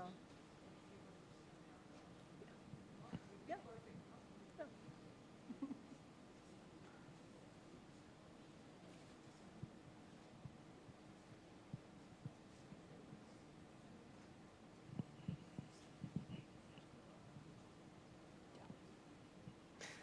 Thank you very much. So you already know me. I'm Cécile Normand, research engineer from France, and I'm going to present you something that we created in our lab a few years ago that is called MSI2. So as I said, I'm French, so please excuse me if sometimes I said MSE2 because E is I is E in French. Yeah, so it's okay, so MSE2. MSE2 is gonna be that. So my presentation title is MSI2, an online multi-organism identification platform and global research network. So what is MSI or MSC? MSCI stands for mass spectrometry identification. It is already the second version of the application. It was a project that was started in 2012 when I worked in Marseille, in the south of France. So it was a project between APHM, that is the Hospital of Marseille, and Sciences Anno, that is the Belgian collection of microorganisms in Brussels. When we start working together, we started with the creation of a fungal database for 4 years, during which we created 16,000 references of fungi. And we started by including them in the RUO database by Bruker on the local computer. And the problem that we faced was the time of identification with the old machine that was went from 5 seconds with the normal RUO database to 27 seconds per spectrum using the enhanced database. So with that in mind, we decided that we were going to build something online to allow people to use it without the time load or without having to install the database on their computer. So the second version was built in 2019 with the collaboration between APHP, so the Hospital of Paris, and Sciences once again. Here is where you can find the application, the online application. It is currently compatible with both Bruker spectra and bioMérieux spectra, either the Microflex or Sirius or the Vitek MS or the Vitek MS Prime. When you log in, you have to use a login and a password. You log into a welcome page, and you have to load your project. That is going to be a compressed zip folder of all of your spectra that you want to identify. Then you choose the reference database that you want to compare your spectra to, and you have to agree to a disclaimer that states that we are not responsible if you lose your spectra. That's not our problem. And also that you have to be careful not to anonymize what you put on the internet. Then you get to the identification page, so it's gonna run for a few seconds, and you get this kind of result, this page, with first the name and position. That's a report for one spectrum, but you can have like 1,000 spectra in the same project. It's not a problem. So you have the name and position on your target. Then you have what we call a trust index that is calculated from the difference of score between the best identification identified spaces that you see in the first column with a score from 0 to 100, and the second best spaces that is identified. If this difference of score is above 8 in our scale of score, you're going to have an identification that is spaces, that is okay with the spaces level.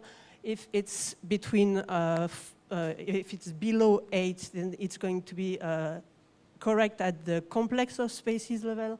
And then third option is a C index, that is because you didn't reach the identification threshold, so it's not identified at all.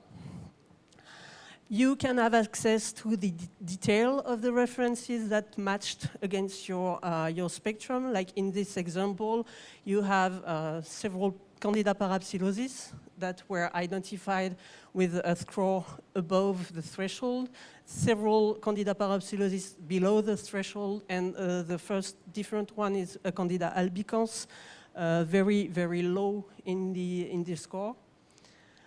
And yeah, in this page, you can see the origin of the references. Here is all references from Sciences, the Belgian collection. Then you have access to something that is special.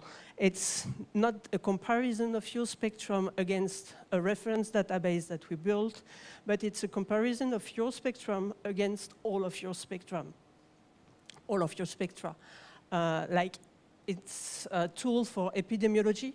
Like you can check if you already identified something that resembles this particular spectrum. Also, if it's something that is not identified, you can check that it's the first time that you identified it, or it's the first time that you or if you already had it in one of your projects. Then here is what you obtain when you click on this button. And you can see here that there was only one other isolate that resembled perfectly the one that was submitted. Then you can have access to the visualization of your spectrum. Actually, I'm sorry, but it doesn't work with Internet Explorer. It has to be on other browser. So you can visualize your spectrum here, the raw spectrum. You can also, you can also have access to the peak coordinates if you just move the mouse on the spectrum. You can enlarge a portion of the spectrum so that you can have access to the exact position of one peak, like I showed earlier in the other presentation for Trichophyton adoteni. It's very important to know the exact position to have a better identification. Like I said, for Trichophyton adoteniae, and these two peaks that are not so easily easily observed because they are low in intensity in the spectrum. Then, if you want to have to go back to one of the results that you obtained like 2 months ago, 3 months ago, and you didn't remember, you lost the paper, you lost the file or anything, you can have access to an old project and show you the results that you obtained earlier. That's something new that we created like 2 weeks ago. It's a way from us to contact you if you have problem, for example, in identification. I received a general error system on my email account, and then I can try to contact you and help you in solving the problem. This is a window that you see the little clock, not clock, the bell on the top screen. That means that you have a message. Yeah, and this is how I can try to reach you to help you. So MSI is several databases that are available. First one, the one that was initially created is the fungal database that currently contain 1,700 species of fungi. Represented by more than 1,700 references. You also have a database for Leishmania, for Enterobacter cloacae, for Amanita, if you want to go in the forest and identify it before eating anything, and also for insects, arthropods. Regarding fungi, we have yeast, we have filamentous fungi, we have dermatophytes, and also dimorphic species. We are on the process of creating a new version, a third version of the application. This third version will allow also the identification of bacteria in the same database, reference database than the fungi. Why did we do that? It's because we have in mind that we want to implement AI modules, and to implement AI module, we have to have access to the identification first, so that the model that we used for each identified species is the right one. So here is a project that we have in mind. It's going to be maybe to be born in a few months. We use several methods for database building. For filamentous fungi, as there is what we call the pleomorphism with variation of the aspect of the culture and so of the protein that are expressed, we used up to 4 subcultures per strain, and we made references as young as possible so that the clinician has the results as soon as possible. For yeast, we used 1 or 2 culture media, mainly 1 chromogenic and 1 non-chromogenic. And we build our references after 48 hours of growth. For dermatophyte, initially we did the database just same way than for filamentous fungi, but then we observed that the spectrum, especially for dermatophyte, spectra evolve in time. So we had to improve the database by making a variation of the age of growth from 1 day of subculture to 28 days, as people keep the culture sometimes for a long time in their oven. For Leishmania, we used 2 culture media per strain that were liquid culture media, of course. And for insect, as Florentia said earlier this morning, we can build a database for insect using different parts of the beast, like either the legs, the wings, the head, or the thorax. Regarding the fungal, what we advise people to use is a full extraction method when they want to identify species using our application. So they go with ethanol 70% to inactivate the fungi. They put the fungi in the tube, and then they centrifuge for 2 minutes. That globally the universally used protocol for fungi. Then they dry the pellet that is obtained. They add formic acid. They mix with the vortex or with going up and down with the pipette.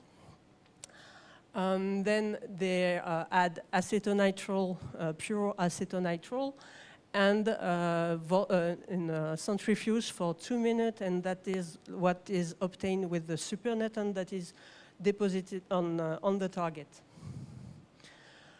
Here, I'm going back to the MSI2 database for fungi. You see that there are mainly filamentous fungi that are implemented in the database, and there are also inside all of that there are ascomycetes, basidiomycetes, enterophthalmal, mucoral, morcereals, etc., etc. Sorry. And here is the proportion of everything that is in the database, so mainly filamentous ascomycetes. And in the filamentous ascomycetes that are in the database, we have a large proportion of Aspergillus, of Penicillium, Thalaromyces, Paecilomyces, of Fusarium also, and Demacious species. Using this database of, for example, for the Aspergillus, we managed to obtain an improvement of the identification of Aspergillus using Bruker spectra with the MSI2 database. It was done in 2021, this study, and we improved the identification from 27% with the Bruker database with a threshold of 2 to about 90% with the MSI2. Same thing with the dermatophytes, for which we now manage to improve the identification at the species level, mainly above 90% of the time we get the right identification for the dermatophytes. Now in my title, I talked about a global research network. Why did I do that? So I said that there are users all around the world that log into the application using an authentication process. Then they submit their MALDI-TOF spectra to the application. There is first a file format decryption so that either the Bruker user or the bioMérieux user can have identification. Then there is an extraction of peaks value and transformation into a list of tuples after getting rid of the baseline subtraction, the alignment, the calibration, etc., etc. Then the spectra is compared to the database, the one that we want to. So we select the database, and we get a calculation, a score, and the identification is based on this score. And the ID result form is sent to the user, either with there's a screen that we see, or with an Excel sheet.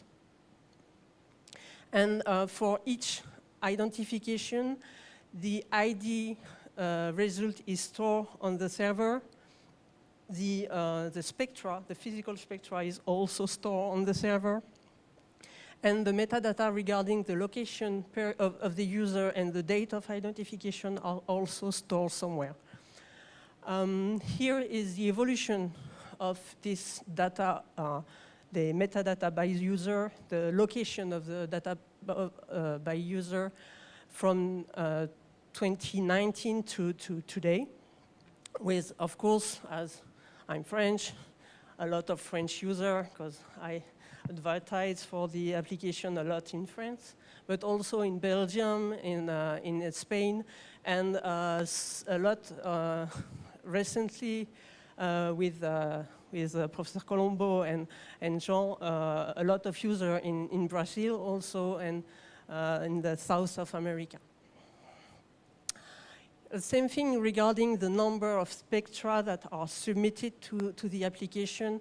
From 2019 to today, a lot of spectra were submitted, and we are now reaching about 2 million spectra that are stored in the application, and about 1,500,000, or 1 million, I can see 1,500,000, yeah, that were identified.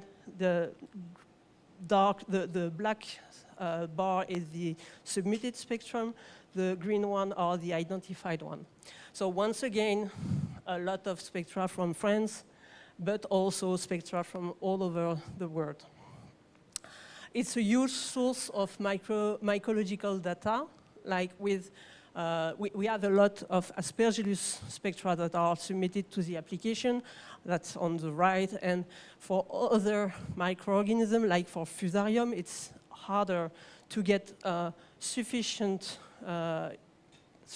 data to perform epidemiological analysis. But using the application, we managed to obtain like several thousand of identification of Fusarium identified spectra. Same thing for Candidosima auris. We are talking a lot about Candidosima auris today, but same thing for Candidosima auris. We managed to have today 700 identified Candidosima auris on the application. So that's a huge source of epidemiological data. Then if we go back to this slide, we have also developed something, an alert system with the participation of Santé Publique France that asked us to do that to be informed when one particular species is identified in France. So we have an alert system, and when we have that, we contact the user to ask them the origin of the sample and stuff like that to inform Santé Publique France about this particular epidemiological microorganism. We can also perform statistical analysis and epidemiological analysis. Now, if we go back to the alert system, it has been created for pathogens that are under scrutiny, and we perform an annual report to Santé Publique France. And like I said, we send inquiries to the user for healthcare purpose. But also this alert system can be used if one of the users of the application want to perform a worldwide project on one particular species that is hard to come by in general, and so we can help the user to contact other person that have identified these particular species. Don't be afraid. Your data will never be shared with any third party without your consent. And know that anyone can initiate a project, and MSI2 will just help facilitate contact and collaboration between the different laboratories. Here is a summary of what happened since we developed this alert system. On the left side of the screen, you have the number of Candidosima auris alerts that we had in the application. So it's about 30 alerts per month. So it's not nothing. It's emerging. And also the big bar in the middle is the number of alerts regarding Trichophyton indotineae, which is also an emerging pathogen. And we reach 70 alerts per month in the world. And Jean just told me that last month or something like that, he identified the first one in Brazil in his lab using MSI2, actually. We also a few days ago, it was last week, we developed a pop-up system that prompts encoding for the sample type for specific fungi. It has been developed expressively for Candidosima auris and for France. So when a French user identifies Candidosima auris, he has a French note there that asks him to enter if it's a colonization, if it's a disseminated infection, or if it's a quality control. Like we have a user in the United States that identifies Candidosima auris every day. So I asked her, why? And she said, I use it as a positive control for all of my slate of my targets. Okay, so anyway. We created this alert system in 2024 for the pathogen, yeah. And we also have developed with some of the regular user in France something that is kind of an encoding system for the nature of the sample. They enter at the end of the spectra name, they enter a 3-letter word that allow us to make epidemiological statistics, for example, on Candidosima auris. Of course, we know that most of the sample are from cutaneous origin, but also from respiratory or for quality control. Same thing for Trichosporum austroamericanum. That is also an emerging species, but we see that it comes mostly from the environment or from blood culture. And for Trichophyton indotineae, same thing, it's either cutaneous or between toes or nails or things like that. The same encoding system that we developed with our regular user allow us to have access to the fungal diversity in some types of sample. Like for respiratory sample, we know that the majority of the microorganisms are Aspergillus or Penicillium. And inside the Aspergillus, the majority is Fumigati, Flavi, Nigri, etc. Same thing for ophthalmological samples with a majority of Fusarium. I'm reaching the 20-minute, oh, okay. I understood. I'm almost finished. There are new developments that are in process for the application. The first one is artificial intelligence. We are planning on adding some AI tool in the application. So that I talked to that this morning. And so in the MSI3 database, you will see sometimes for some particular species, like for Enterobacter cloacae, to start, you will see a plus button on the right. And if you click on the plus button, you will have another algorithm that will run on your spectrum and that will give another or confirm or give another identification. Okay, so with access to a larger number of cases, we can publish, anyone can publish a project worldwide data. And we also can have access to time-space distribution data. For example, here with cladosporium species, we see something that evolved during the year. The future of the application, we will continue working with Santé Publique France to generate epidemiological data with willing users. We also will add an AI tool for Enterobacter cloacae to start with, but also in the future we hope to do that for Candida auris and Trichophyton mentagrophytes complex. And we really want, and we will battle for that. We will fight for that. We want the application to remain free, whatever happens, and so that the user can submit anything that they want without restriction. And that's it. Thank you.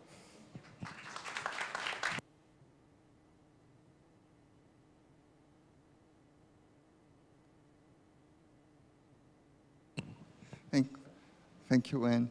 Maybe we have some time to get together, so I'd like to invite the speakers to sit down, and then we may answer some of the questions that you may have. There is a microphone in the middle of the room. 2 microphones, you can go there if you want.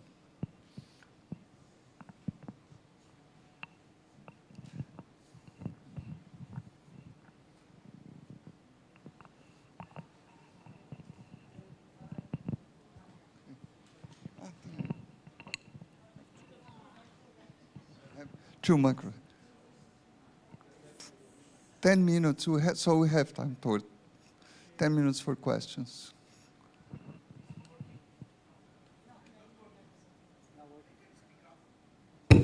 Okay, thank you. The technologies is the age. Yeah, I have a question for all of you. Yeah, because we as PAHO are looking for the best way to support the region in introduce these new technologies.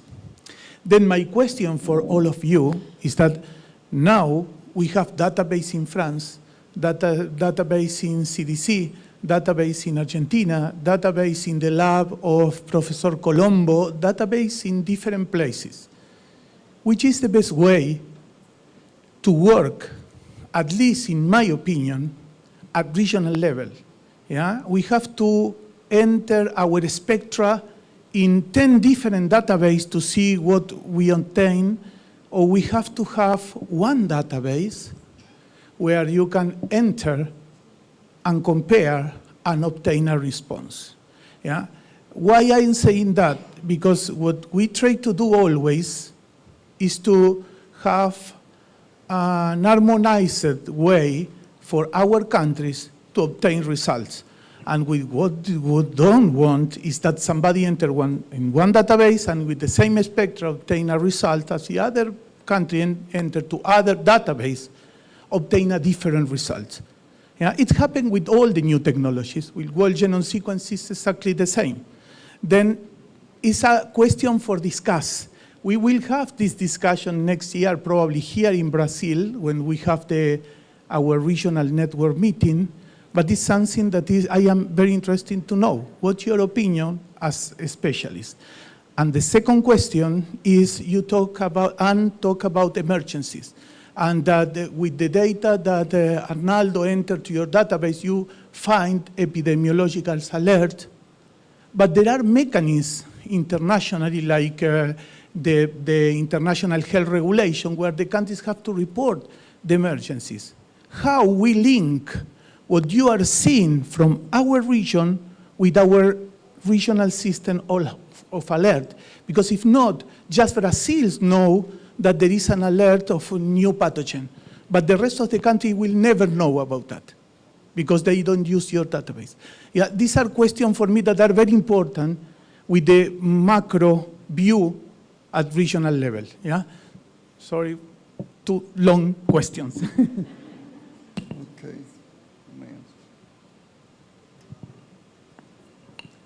Yes, thank you for the excellent question. Yeah, so I don't think I can give you a solution like right now, but I can comment based on our Bruker's perspective. I think accessibility of the library is one piece of the puzzle, but also when we were discussing this issue, the ownership and responsibility of the database is actually also very important. So you can get a search and get results, right? So who will guarantee that results in terms of the correctness? Or we're talking about a variety of microbes, right? So there could be issues of anywhere, right? So I think from Bruker's perspective, we absolutely support the openness of the database of anyone that of interest, right? So that's why we open up the technology and to MicroBeneT or whoever. But at the same time, we also want to make sure that Bruker has our own database, and we maintain, we swear, we curate, we're responsible for it, right? So if you get a search result from any database you can access that are not Bruker responsible, we cannot be, although it may be developed on an open platform, right? So I think that's also a very important thing to think about. I think accessibility at this day and age is not an issue. Internet is up there, and is who has the resource, what library content you want to put there, how do you maintain it, when the results come back and there are issues, what are the responses, or what can you do? I think those are the things we're thinking. I'm saying I'm not giving you an answer, a solution, but these are the things we're thinking. Therefore, I think we're still very encouraged by all those libraries coming up because we know from single-handedly, Bruker cannot cover everything. Yeah. We're moving to that direction, but what we put out there, we're responsible to that.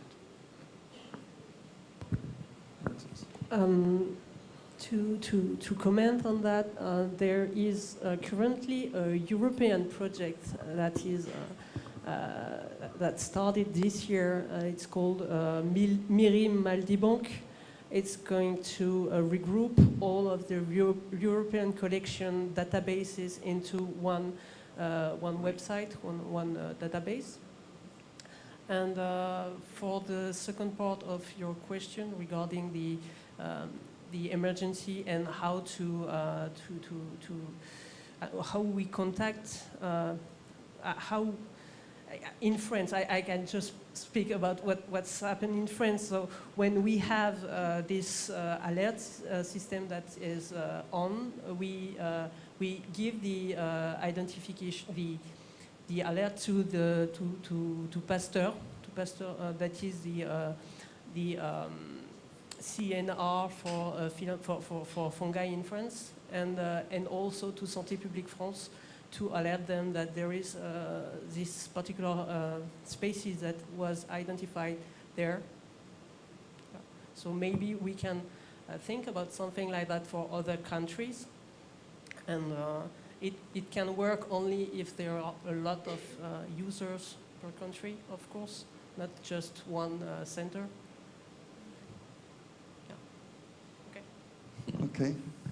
Okay. So I would like to make a comment upon Marcelo Gala's question and then ask a question for one of the participants at the table. Regarding this net, it's common that you see some emergent microorganisms that are not present in many of those. And you have a delay on the diffusion of this knowledge. So here we are, the triple helix. We have industry, we have public and private institutions. So this is a very good moment for us to think about what else Brazil, Latin America, and the Caribbean can do about this, because there is such a high diversity of microorganisms, as Rodrigo said. It's supposed to be more than 1 million, and we have 4,000. So this is less than 1%. So Gongyi and I talked already about this. We have many specialties here together in this room that works with different microorganisms. So, for instance, we have been studying this specific kind of microorganism, Enterobacteriaceae, since 12 years ago. And very few papers were being published, like 6 papers. But when it appears in Bruker database, suddenly all over the world, in 1 year, 6 another countries found out this microorganism, because it was being misidentified in all platforms. I mean, manual tests, automate tests. The polyphasic method you said is just perfect. We cannot lose it. We old school microbiologists were talking during dinner. We have to have dinner tonight. We're talking before in lunch. I'm sorry, we talked during lunch about keeping the plate to look at the colonies, to see the biochemical behavior, to see 16S whole genome sequence, and also to see the MALDI-TOF database. We cannot leave our students to forget how to do old school microbiology, because in the end, polyphasic is the solution, as a personal opinion. So it's very important what Marcelo Gala said to have this construct together. And I was thinking in another question specifically for Anne now. Do you have any curator for this database? You said that you're looking over all day long. Is there any quality issues that regarding you need to have this, unless you have this many strains from different geographic regions, we don't receive your input, or is just like PubMed and NCBI that receives a lot of garbage? I'm sorry about that. Not meaning garbage, but I want to say not correct data. That makes a lot of trouble. You understand what I say, you're a scientist. I'm gonna answer the second question. So actually, I'm the only one that can add references to MSI. When people have new strain, something that is not in the database, they send the strain either to Sciensano or to me, and then I will build the references. So no garbage. That's great. We should have dinner tonight. I think it's a quick question, because we're ahead of time, so if it's very quick, we can... Yes, I will be very... Congratulations to you all for the good presentations, and I am very happy to see Trichospora americanum. This species was described by me, Professor Arnaldo, and our group. I am very happy to see that your library is covering this emerging and important pathogen, but I'd like to check with you, because for yeasts, we have been working with 24 hours of growth for the yeast identification. And you saw that you have been considered for 8 hours. And if you want to use your database as an additional source, if I use 24 hours of growth, this could be impacting the final identification? Yeah, no problem with the 24 hours or 48 hours for identification. The problem is if we want to go further, like for cladification, or the word I invented earlier, if we have to have a very uniform protocol, but for identification, 24 hours or 48 hours works fine. And regarding Trichosporum austroamericanum that you described here, we currently have an epidemic in Paris with like maybe already 50 cases in our hospital linked to somewhere in the environment that we are not able to pinpoint. And people are currently dying of this this microorganism. Thank you. Okay, unfortunately you have to finish. We could discuss much more, but they will be available tomorrow, so we can talk in the coffee break. And thank you everybody to attend this session. It was wonderful. Thank you very much for the speakers.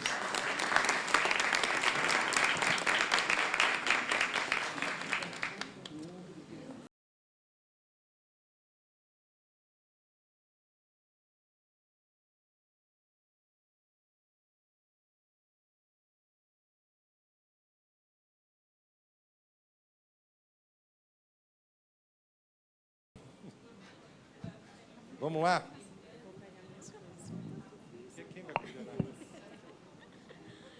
Queria pegar minhas coisas para mim. Vamos lá.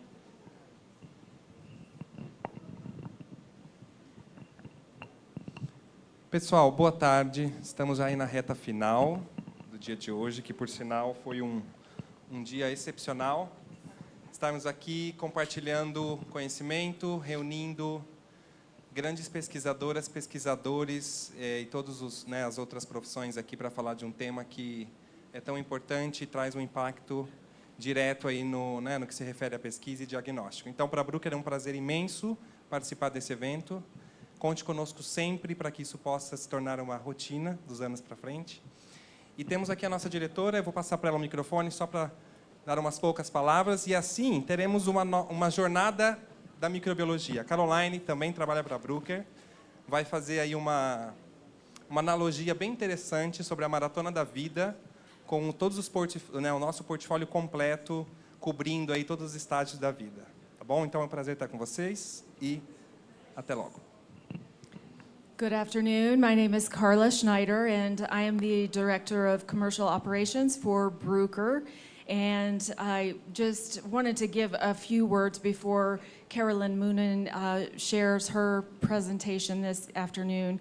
So I was asked to come to this event. It's always a pleasure to come to Latin America. I've been in the industry 25 years, living in the US, and my favorite trips are always to Latin America. The passion that you all have for what you do, the care for the patient, it is amazing to see.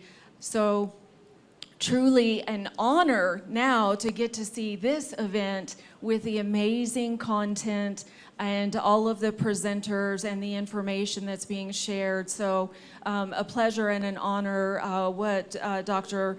Colombo has done here with his staff and with all of the great presenters. So on Bruker's behalf, we do thank all of you who have prepared the presentations and for all of the attendees. So now it is my honor to introduce our IR biotyper product specialist from EMEA, Carolyn Moonen. Carolyn has a special presentation that is actually a unique overview of the products that are available from Bruker. This is something that Carolyn designed herself.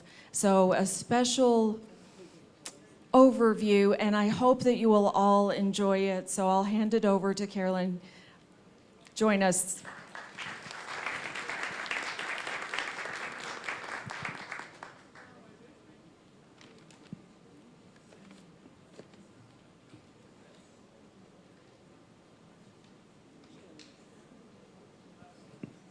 Buon tarde. That's not that's not perfect, I know.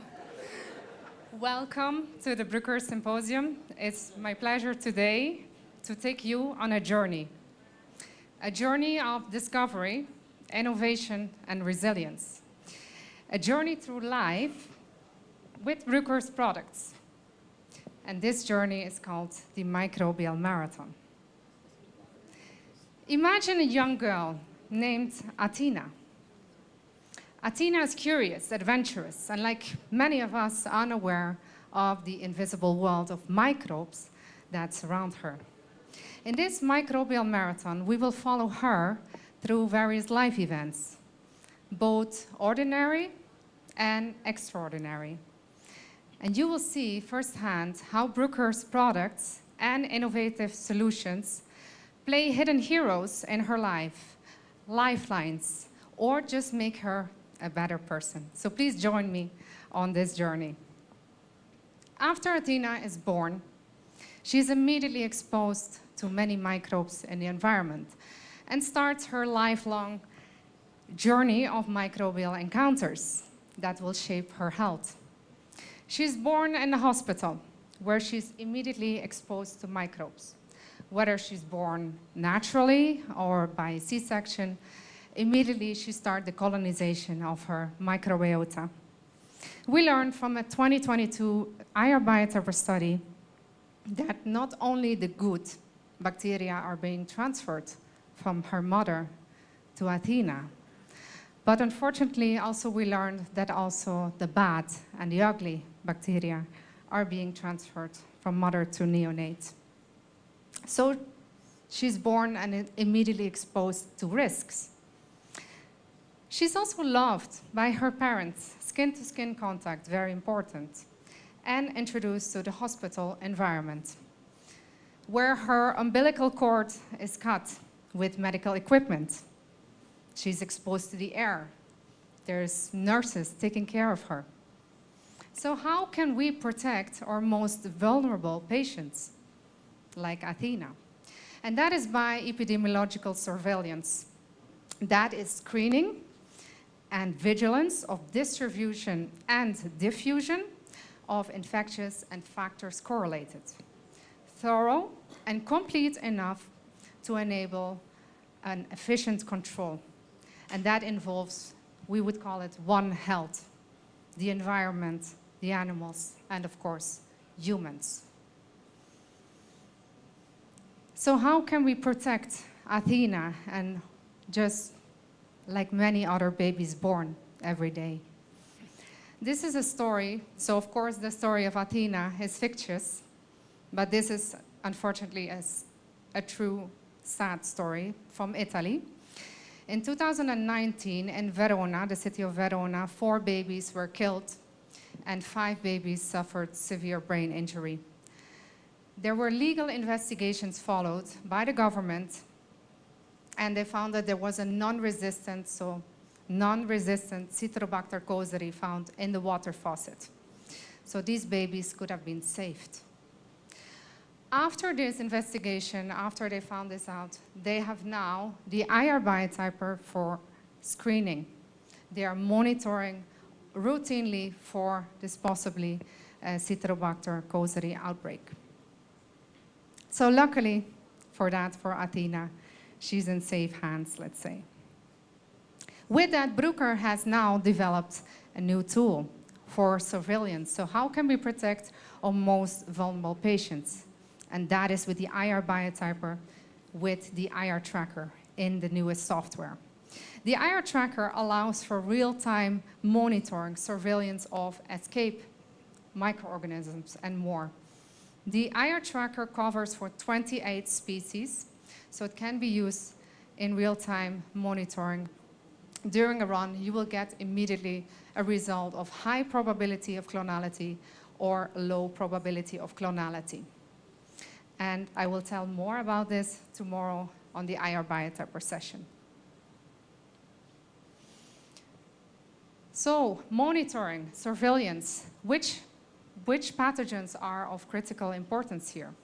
For that, we look at the WHO report from 2024, which describes how many deaths were in 2019, almost 5 million deaths because of AMR.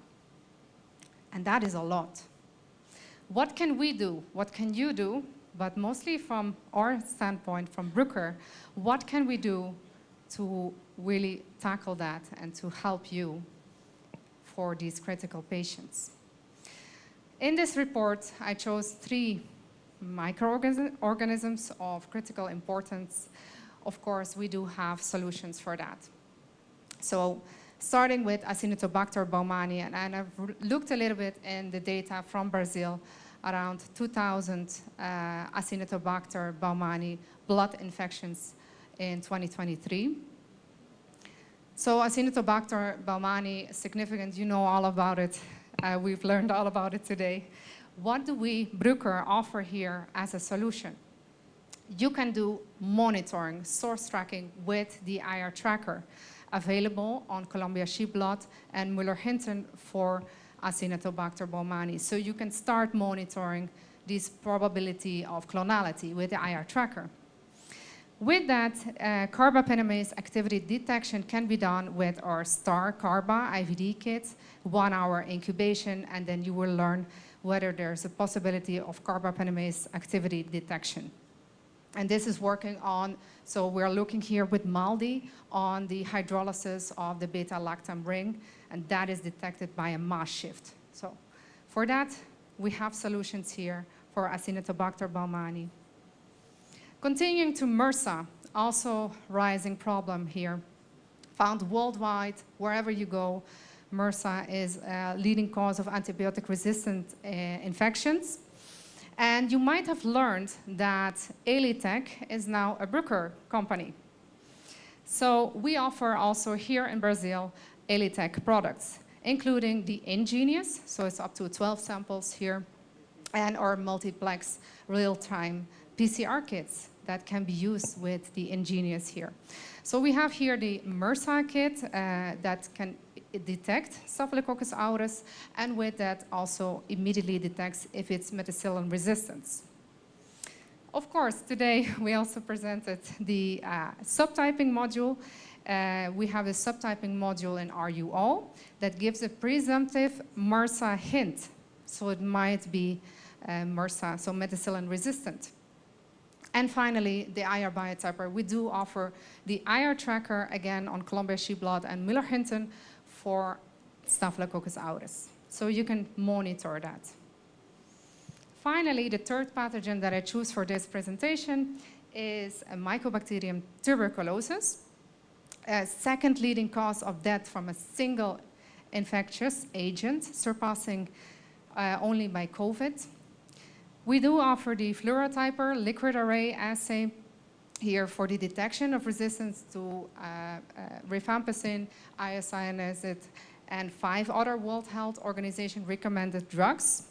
And the Elitech products, so the Elitech Ingenious, can be used with our multiplex real-time PCR kit that also detects TB plus the resistance to rifampicin. For non-tuberculosis mycobacteria, we can identify with the Mycobacteria kit, which includes this blue solution. So you don't need to heat and activate. This is used by room temperature. So you can inactivate your non-tuberculosis mycobacteria and then identify using the MALDI. Coming back to Athena, with that, we can see that Bruker's cutting-edge technology and innovative solutions support effective strategies for timely prevention and control of infections by these priority pathogens. Athena starts her lifelong journey, and she starts to train for her microbial marathon. In the first weeks, months, she drinks milk, powdered infant formula. So this is the powdered milk. This contains vitamins, minerals, and beneficial bacteria, and hopefully not harmful bacteria. So Chronobacter, formerly known as Enterobacter sakazaki, can be found in the environment, can be found literally everywhere. And it can survive in dry conditions. So it can grow, for example, in this powder, and also in other dry foods, such as tea or, for example, in cornflakes. The clinical manifestations are very severe, so there's babies actually dying of a Chronobacter infection. So of course, this is very high priority for us to have a look, what can we offer here? What do we have as a solution? And we have, of course, 2 solutions here. Looking at the identification, we can identify and confirm Chronobacter species with the MALDI biotyper. And for that also, well, I am from the Netherlands, so we have quite some milk production in the Netherlands. And we do have these factories that are equipped with our MALDI biotyper and or IR biotyper. So whenever they can identify a Chronobacter, they also immediately use the IR biotyper for source tracking to know where it's coming from. If it was sub-supplier or it was an in-house contamination, they can stop this immediately to make sure that there's a safe formula and a strong start for Athena. She's growing up and eating, sleeping. Maybe she has a pet, so there's some microbial challenges. And what can we do to help her? That is immunization. So there's vaccines that help her to become more resilient. Kids around 12 weeks, I believe, are being vaccinated actually multiple times with, for example, a Pfizer vaccine, Prevnar 13, or Prevnar 20, depends on the country. And this protects the children for Streptococcus pneumonia serotypes. How does Bruker's products contribute to these children's healthcare advancement? So how can we keep Athena safe for these infections? So the MALDI biotyper can identify Streptococcus pneumonia with our subtyping module that differentiates between the different species. So you can identify Streptococcus pneumonia with our MALDI biotyper, including the MALDI biotyper HD subtyping module. After the identification is done, it will give you immediately confirmation that it's pneumonia or pseudopneumonia or mitis oralis. Then you would like to know which serotype it is. And that is important to know about vaccine efficacy. For example, in Brazil, children are vaccinated with Prevnar 13. You want to know, is that vaccine actually covering what is prevalent here in the region? For that, you want to know epidemiological surveillance. So for that, the IR biotyper is used. And for that, for Athena's vaccine, I flew to Brazil last year and the year before, so it's my third time now in Brazil, visiting the Children's Hospital in Curitiba, where they use the IR biotyper actually in collaboration with LACEN, so Professor Piloneto, and Dr. Libera here is working on Streptococcus pneumonia serotyping. So for that, we can see that Bruker's products here are hidden heroes. So they're working in the background to make sure that Athena can grow up and be strong, resilient, and going on to the next challenge. And life is not without hurdles. I mean, it's going well until that point, but that's not life. We all know that. She encounters her first hurdle. She ends up in a hospital, and one moment the doctors find her very cold to the touch. She has a severe infection, difficult to wake up, and she is extremely ill.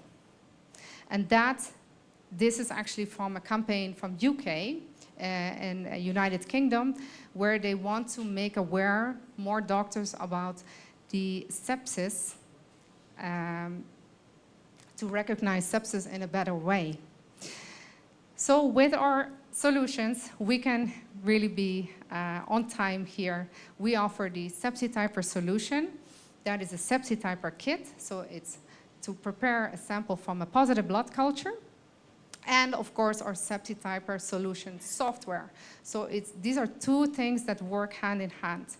So whenever there's a positive blood culture, the extraction can be done with the Sepsityper kit, and then immediately can be identified with our MALDI. So whenever it's a Candida blood infection, I learned that 5% of the sepsis samples, Sepsityper samples, can be Candida. With the Sepsityper software, it not only identifies whether it's any species in our library, because it's being matched against our whole library, it also shows whether there's maybe one or two identifications in this blood culture. So it shows you whether there's maybe two infections in the blood. Whenever there's a Candida blood infection, you want to know whether this candida, for example, is susceptible against fluconazole. And for that, we offer the MicroNode solution. We have antifungal susceptibility plates offering for 6 or 9 antifungal agents that you can test for your samples. Then you would like to know, for example, where is the candida coming from? And for that, we have the IR biotyper. And here is a paper from Professor Reginaldo de Lima that worked on Candida auris clade differentiation. And when you have, for example, one specific clade, you would like also to know, is there a possible transmission of these samples? So with that, also the IR biotyper can be of use. Concluding that Bruker's products here are lifelines in any of these crucial events that could happen in life. We are there. Our products really are lifelines in Athena's life.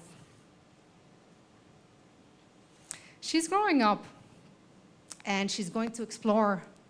She's traveling. Like my flight last Friday, 12 hours on the plane. But not without risk. For that, we do have solutions. Here are molecular diagnostic solutions. Part of it that can be used, for example, fluorocycler. We do offer a SARS-CoV kit for that, for the fluorocycler. And for our B-Genius, so ELITech, B-Genius, and N-Genius, these respiratory panels can be used based on real-time PCR, multiplex PCRs that can differentiate, for example, from SARS-CoV-2 to influenza A, influenza B, and RSV virus. So with that, these panels make sure that Athena can travel, keeping her journey on track without any respiratory risks. Then she's embracing happiness, but with caution.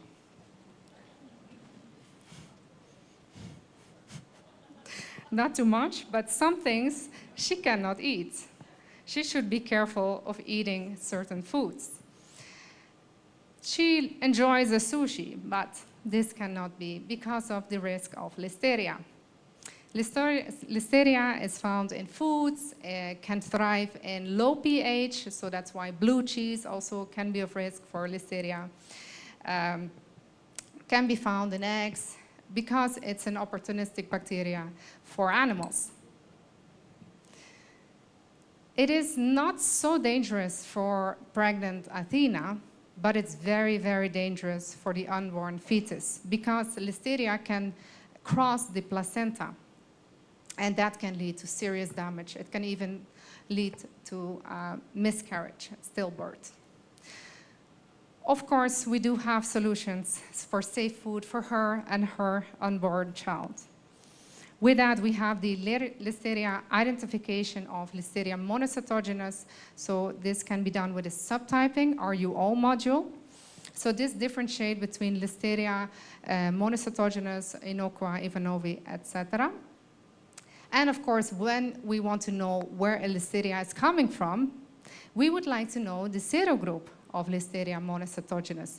So after identifying Listeria monocytogenes, we want to know which serogroup it is, and that can be done, and is actually done actually as a validated technique in Germany. This is a paper from Germany in a German lab. They use this technique, the IR biotyper, with the Listeria monocytogenes classifier for serogrouping of Listeria. So luckily, she can continue her journey of her life with peace of mind. And with that, I thought, when creating this story last year, I thought to myself, what do I do to continue this journey? How do I become the best version of myself? And that is to keep learning, to be open, to stay curious, to be active, even though I travel a lot, being in another country every other week. I try to stay active. This is my colleague Aziza that I travel a lot with, and we even work out together here in Brazil. I also was very, very happy to enjoy a nice yoga class together. And this is me running the half marathon in Amsterdam with my 67-year-old father. And let me tell you, he was not chasing me, so that was great. But yeah, take care of yourself, your body, your mind. Be kind, and I hope that with this journey that you join me on, you see that the importance of work that you are all doing. And Bruker will be there with you, and we are very happy and proud to be there with you every microbial challenge at a time. Thank you.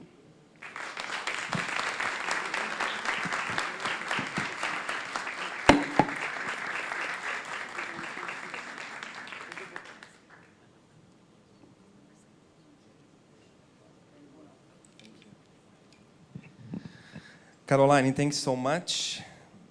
It was an amazing presentation. We enjoy a lot to walk through this microbial marathon with you. Thank you so much.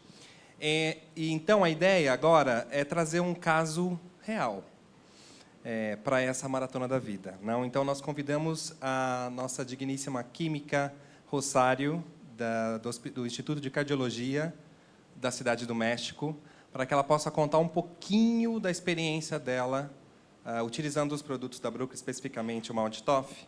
E eu convido, então, a química, por favor, conte-nos um pouquinho dessa sua experiência neste instituto tão importante para o país. Buenas tardes, es un gusto estar aquí.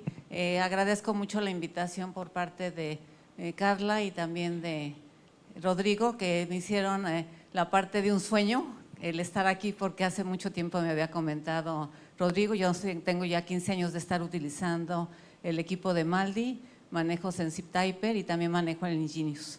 Entonces ya de alguna forma tengo completo toda la parte de lo que se requiere, y realmente también lo que presentaron ahorita es lo que vemos diariamente en el hospital, ¿no? Que es algo que nos impacta mucho, y si somos héroes, el problema es que como que no se ha considerado esa parte. Entonces eso es lo que vamos a ir revisando, porque todos los microbiólogos o todo el personal de laboratorio estamos todavía invisibles, tenemos que hacernos visibles.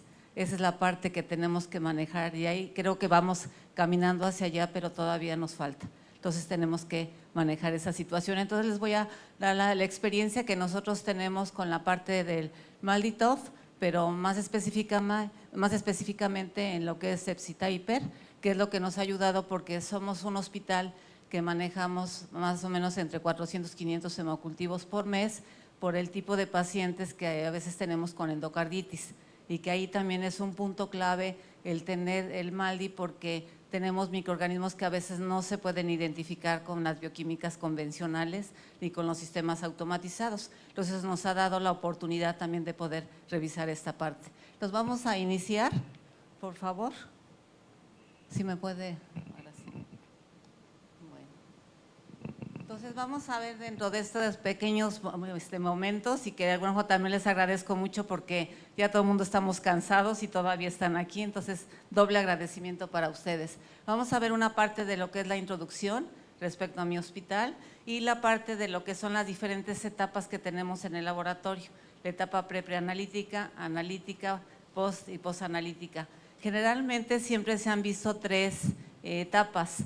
Nada más que en el caso de Plevani, el doctor Plevani nos agregó 2 más, y que son sumamente importantes: la etapa preanalítica y la postanalítica, que es la que a veces intercalamos pero no la hacemos. Entonces ese es un punto muy clave que tenemos que trabajar.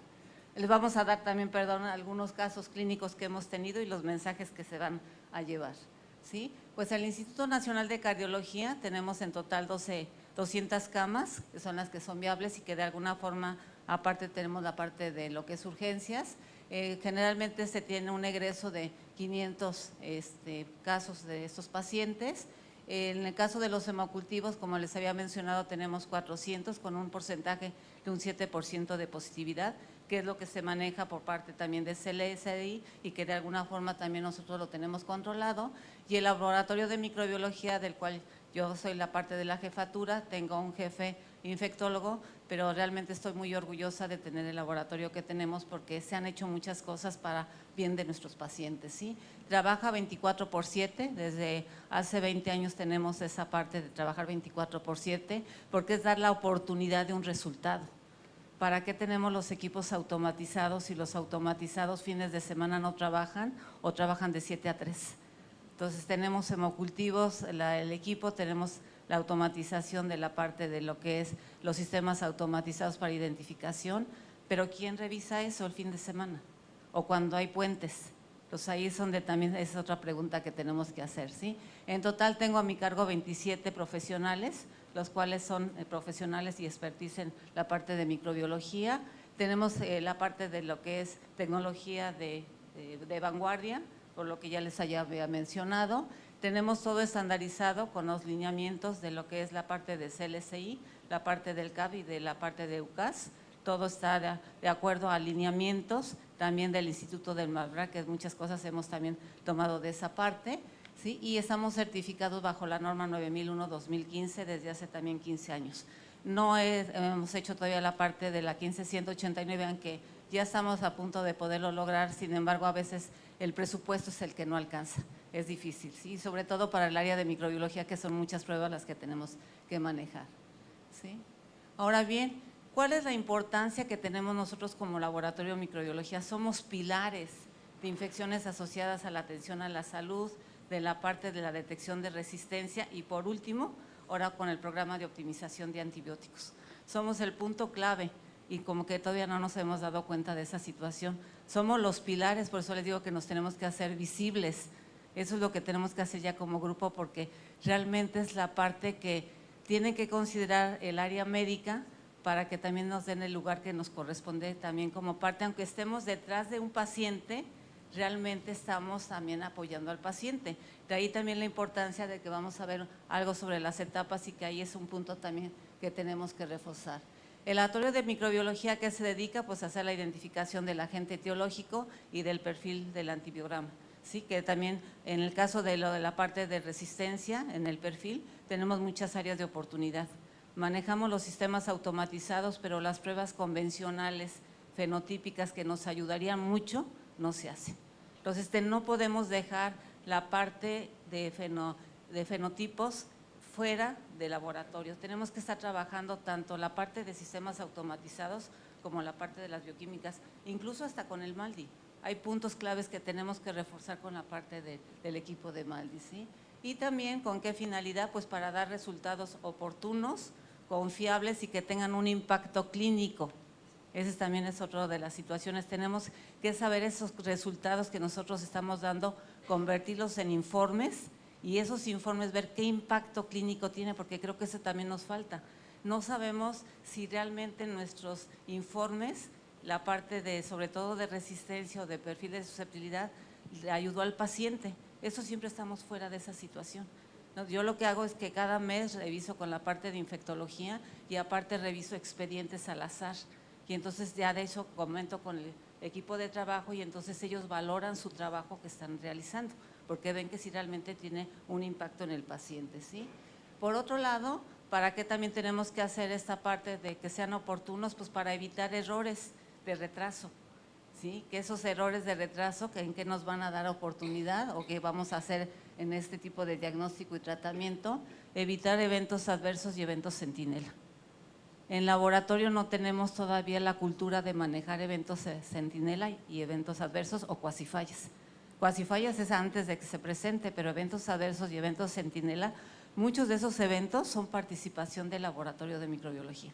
Damos una información al médico en lo cual a lo mejor el agente etiológico no es el correcto, que generalmente ahí creo que tenemos menos problema, pero en cuestiones de lo de la resistencia, lo que entregamos. Sistemas automatizados que dicen hay que confirmar el resultado, pues como no tengo nada de pruebas convencionales, pues se va el resultado así. Entonces ahí si el médico le está dando un tratamiento al paciente que no le corresponde, pues el evento es de nosotros, no es del médico.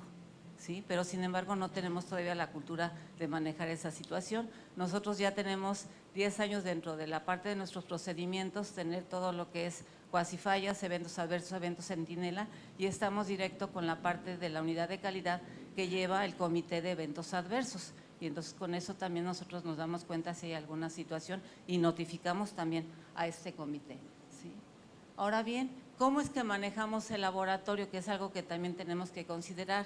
Está integrado por la parte de todo el personal de microbiología, la parte de la unidad de vigilancia epidemiológica, que es punto clave, y la parte de todo lo que son el personal de infectología. En total tenemos 4 personas que son infectólogos, ellos hacen toda la parte del seguimiento. En la parte de la unidad de vigilancia, pues ellos hacen junto con nosotros la vigilancia epidemiológica, que es sumamente importante, pero también aquí lo que quiero resaltar es que no estamos divorciados, no estamos peleados, que esa es otra de las cosas que a veces el laboratorio, enfermería y el médico, cada quien está en forma independiente del paciente y es un paciente para los 3 y no tenemos comunicación, ¿sí? Ese es uno de los puntos que también tenemos que considerar en el laboratorio. Trabajamos pacientes, no trabajamos muestras ni números. Y la parte de un paciente es que conocer el contexto que tiene el paciente, porque si no entonces estamos trabajando muestras y números y eso no nos ayuda absolutamente nada, ¿sí? Ahora bien, se hace una visita diaria con la parte de infectología, la parte de microbiología y la unidad de vigilancia epidemiológica.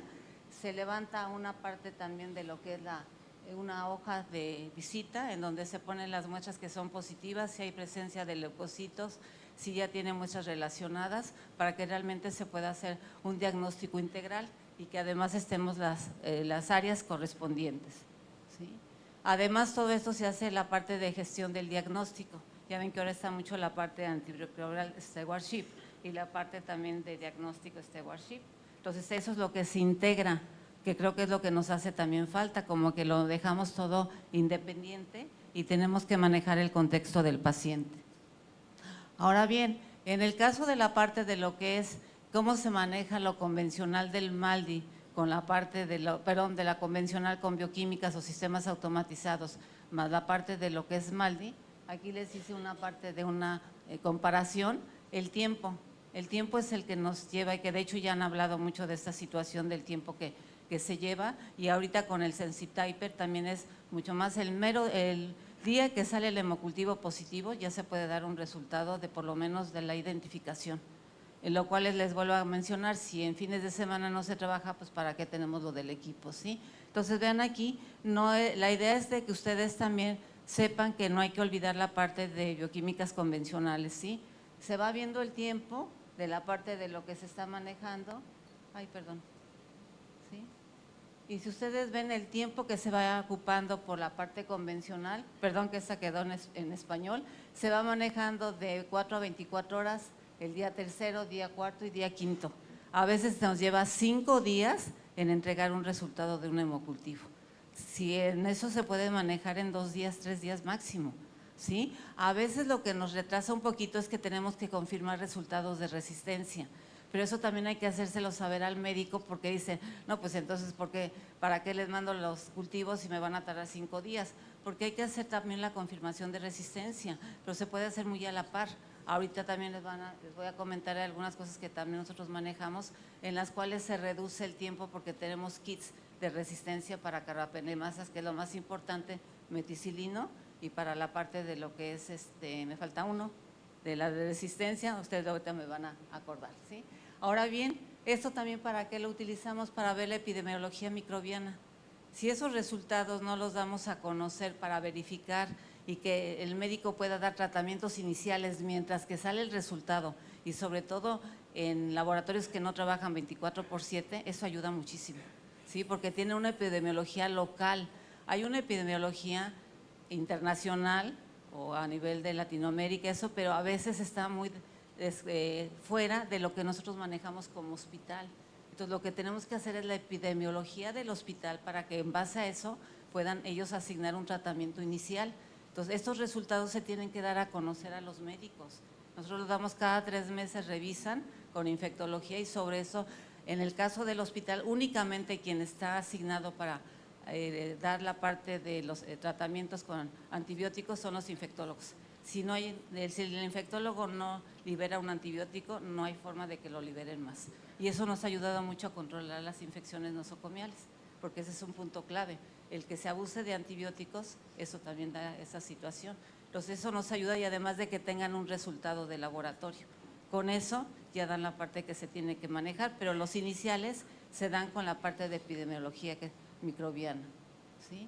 Ahora bien, vamos a empezar con las etapas, la inicial que es la preanalítica, que es la que se está anexando.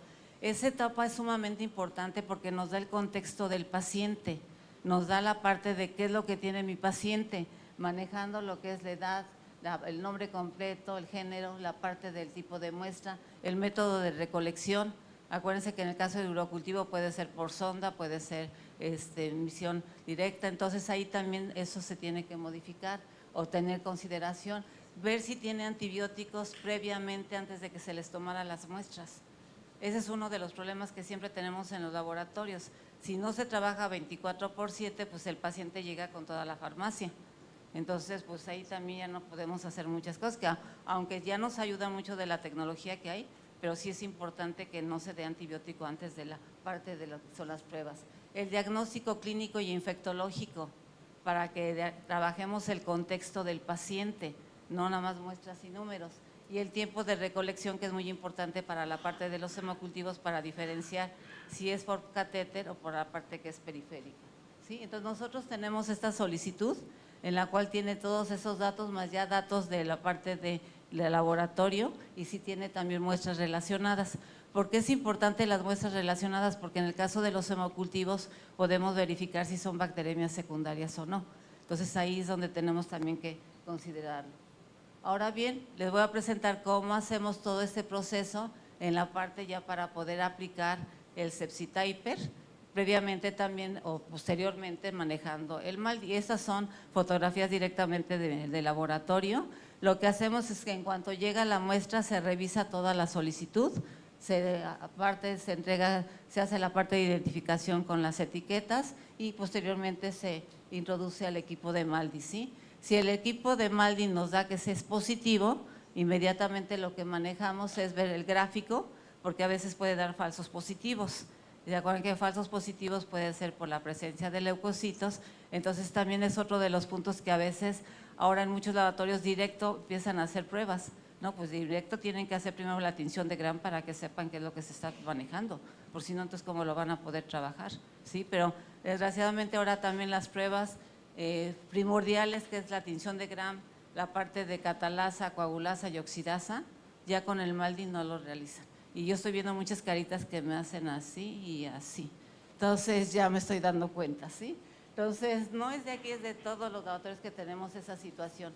Ahora, ¿qué hacemos nosotros ya en la parte analítica? En cuanto el hemocultivo sale positivo, nosotros le manejamos la tinción de naranja de acridina, la de fluorescencia, que es la naranja de acridina, en la cual es una técnica de fluorescencia que nos ayuda a detectar menos de 10⁴ de unidades formadoras de colonias, que es mucho menor que en el caso de la tinción de Gram. Agraciadamente tenemos el microscopio de fluorescencia y eso nos ayuda. ¿Por qué nos ayuda mucho a hacer el naranja de acridina? Porque a veces la tinción de Gram, sobre todo en cocobacilos Gram negativos, por ejemplo Brucella, a veces la confundimos con la fibrina. Entonces es difícil que digan realmente si es un cocobacilo o es parte de la fibrina. En eso lo que hace es que hace la fluorescencia de la naranja y entonces eso nos da mayor oportunidad de que podamos detectar que realmente es positivo. Entonces a todo lo que salen positivos se les hace tinción de Gram más tinción de naranja de acridina, ¿sí?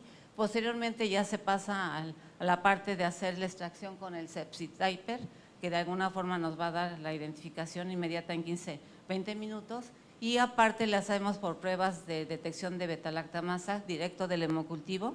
Hay un reactivo de Biorad en el cual puede hacer carbapenemasas, también puede hacer la parte de lo que es beta-lactamasa de espectro extendido y otro más de otro reactivo que tenemos de Biomery, que es para la parte de lo de meticilino resistente. Entonces ya estamos dando un resultado completo, pero además también lo damos inmediatamente al médico.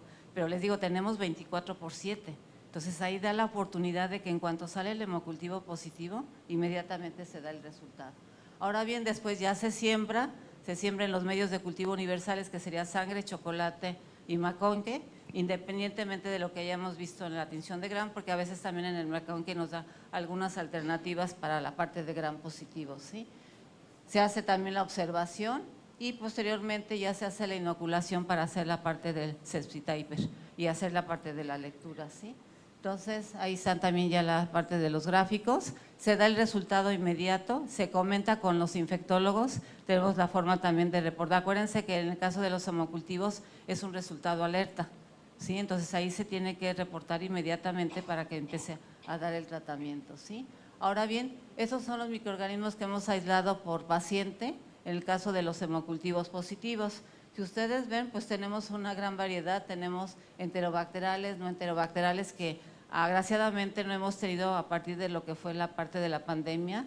Tuvimos, como nos convirtieron en hospital COVID, de otros hospitales pues entró la parte de algunos acinetobacter, pero gracias a Dios ya hemos liberado esa situación, ¿sí?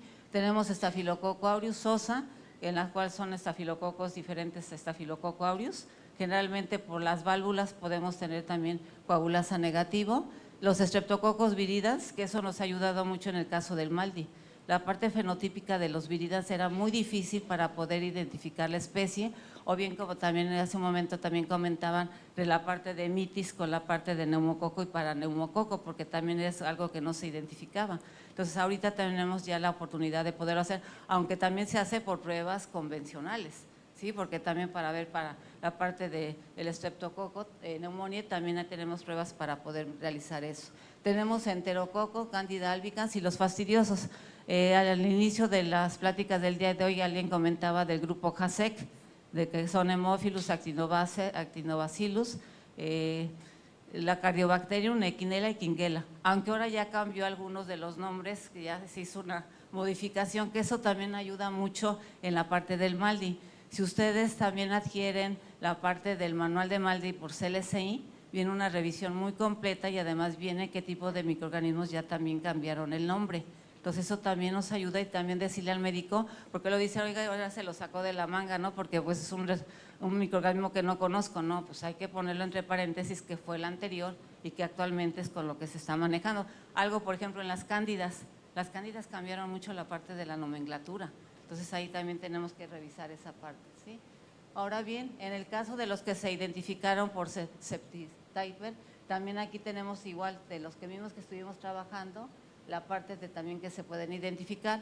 Algunos no se identificaron porque fueron polimicrobianos y todavía no tenemos la parte de lo que son el kit para poderlo manejar con polimicrobianos, y además también algunos porque son 1 de 2 en el caso de estafilococo coagulasa negativo, que acuérdense que también tenemos esa situación que a veces no tiene significado clínico, ¿sí? Ahora bien, como les mencionaba, son resultados críticos, tenemos que hacerlo, hacemos el reporte en forma del WhatsApp o la parte telefónica a cualquier hora del día, los tenemos que manejar con los infectólogos, y lo que reportamos es la parte de lo que es la morfología microscópica con la tinción, la identificación por parte de sepsityper, si es la parte también de multiresistente, se da el número de positivos con referencia a lo que mandaron para poder verificar si es una bacteremia real o una bacteremia ficticia, si es de catéter o periférico.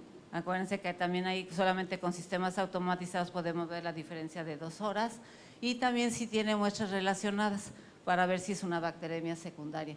Se reporta también el día, el tiempo, la parte del nombre completo de la persona que da el resultado como el que la está recibiendo, ¿sí?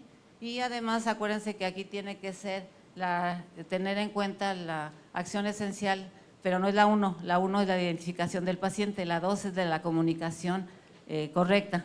¿Se acuerdan que la comunicación correcta es como ahora cuando la pandemia pedíamos todo por vía telefónica y confirmábamos, pero en la parte de laboratorio decimos, fue un bacilo gram negativo, y luego nos dicen, no, es que él me dijo que era bacilo gram positivo, no. Entonces ahí es donde se tiene que también revisar esa parte. También manejamos indicadores de calidad, esos indicadores de calidad solamente es para lo del MALDI, nosotros tenemos en total todavía 20 indicadores dentro del área. Está en la parte de analítica ver el porcentaje de microorganismos que se aislaron del caso del Sepsi-Typer, el número de microorganismos que también salieron positivos con el MALDI, después de que ya se sembró, en algunos casos que no se tuvo que hacer la parte del Sepsi-Typer, y el porcentaje posanalítico, la parte de porcentaje de los resultados que dimos inmediatamente. O sea, también ahí es la parte de cómo es que estamos trabajando, ¿sí? Ahora bien, esto creo que ya de alguna forma se ha visto de la parte de lo que nos ayuda el MALDI, que se reduce mucho el tiempo de 10 a 15 minutos, y en el caso principalmente del Sepsi-Typer es el que nos ayuda mucho más, porque de alguna forma le estamos dando, en cuanto sale el hemocultivo positivo, estamos dando ya un resultado. Y acuérdense que ahorita con todo lo del código sepsis, estamos, de hecho es lo que están trabajando ya mucho, entonces la parte de esos pacientes estamos incluso incluidos dentro del código sepsis. Entonces ahí tenemos que darle los resultados, ¿sí? Entonces aquí todo lo que se está manejando es que ayuda mucho a la parte de lo que es los pacientes, al médico en cuanto a la reducción del tiempo, y en el caso también que me interesaba mucho costo-efectividad. ¿Por qué? Porque se reduce la parte de los costos en la parte del hospital al reducir tiempos de antibiótico. Si se detecta lo más pronto posible la parte de la bacteremia o de la sepsis, pues también el paciente se le da menos antibiótico y está menos tiempo, y también es menos tiempo de la parte de todos los insumos, ¿sí? Ahora bien, de los dos casos que les voy a presentar es relacionados a pacientes que tuvieron endocarditis. Estos pacientes, una de las situaciones son que tienen lo que es la parte de tener endocarditis y por eso tienen una válvula. Esa válvula es con la que estaban infectados. Esa infección, en el caso de la varicela confusa, no es fácil que se detecte con los sistemas automatizados. Se tiene que manejar con la parte de el equipo, como ahorita Maldi, que nos da la parte de esas proteínas que nos pueden identificar. Entonces ahí algo que le pudo ayudar al médico es que si era una parte de un cocogramo positivo pleomórfico, que aquí viene la parte de toda la relación, pero que incluso se refiere mucho que en los sistemas automatizados se puede identificar como leuconostoc, Streptococcus viridans o como lactobacillus. Y sí es factible, ¿eh? Nosotros hemos hecho la prueba y sí, o sea, nos dan resultados que no lo son. Entonces ya cuando se ve, en el caso de lo que nosotros reportamos, también el médico le ayuda mucho a que sepa realmente qué género y especie es para verificar si es reinfección o es recaída, porque si es reinfección es por el mismo y si es recaída, recaída es el mismo y reinfección es por otro tipo. Entonces también es importante que se le pueda hacer la notificación. Y aquí viene también en el caso de los antibióticos, que también tiene un impacto, porque si es un leuconostoco viridans, el antibiótico no va a ser el mismo. Entonces también ahí es donde tenemos, ¿sí? Aquí tiene la forma de que son la morfología, que también tenemos mucho ya en la parte de microbiología, que solamente vemos cocos y bacilos, sí, pero los cocos cómo se ven, si agrupados, se ven pleomórficos, ya no los revisamos. Entonces como que eso también nos da muchas pautas sobre la morfología colonial, cómo es, da hemólisis, no da hemólisis, tiene bordes completos, está en forma de irregulares, eso ya no lo revisamos. Las nuevas generaciones, menos, ya dicen, ¿y esto qué es? No, pues es que es lo que tienes que revisar definitivamente, ¿sí? Ya vamos a terminar, ya poquito para que no les dé sueño. Y también tuvimos lo que es la granulicatela athienses, que es un tipo de cocogramo positivo que se les conoce dentro del grupo de deficientes de la vitamina 6.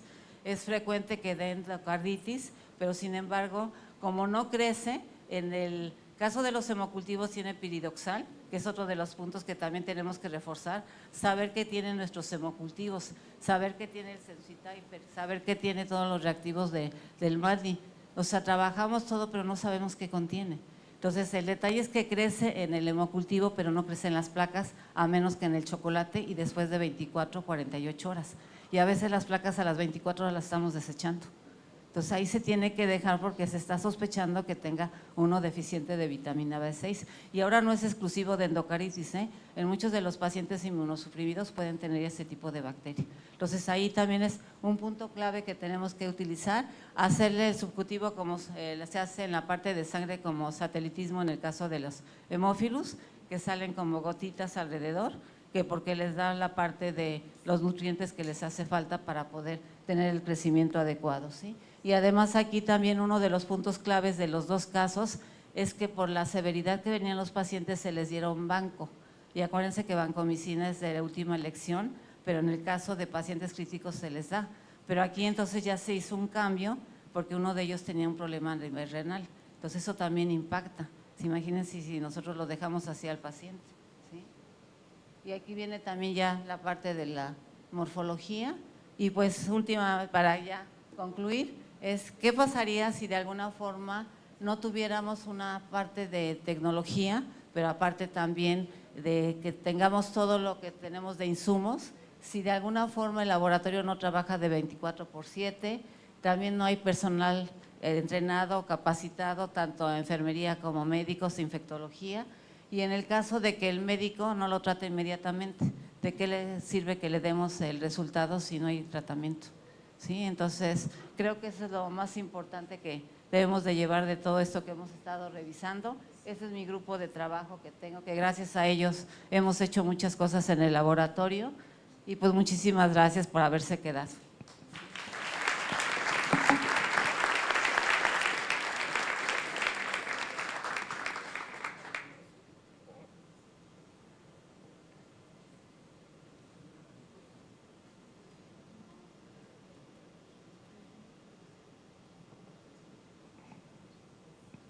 Muchísimas gracias, Química. Excelente presentación, y el trabajo que tú manejas en México es algo que tenemos que celebrar. Ana, por favor. Eu acho que a apresentação dela foi fantástica, porque ela não deixou de falar da microbiologia clássica, que é fundamental. Então, assim, se a gente não adianta a gente ter MALDI-TOF, não adianta a gente ter IRT Biotyper ou ter Whole Genome Sequence, se a gente não tem um laboratório que trabalha 24 horas, 7 dias por semana, e se a gente não tem um médico que vai tornar aquele resultado numa mudança de conduta. Então, eu acho que isso é fundamental. Então, muito obrigada pela apresentação, muitas graças, foi perfeita a apresentação, graças. Gostaríamos de também aproveitar a oportunidade para encerrar, né, as atividades do primeiro dia do nosso simpósio e convidá-los para estar aqui amanhã cedo, novamente, às 9 horas, para a gente dar início às atividades do segundo dia. Então, muito obrigada a todos, e amanhã a gente vai ter mais tempo para a gente poder discutir e tirar dúvida, para ficar à vontade. Muito obrigada.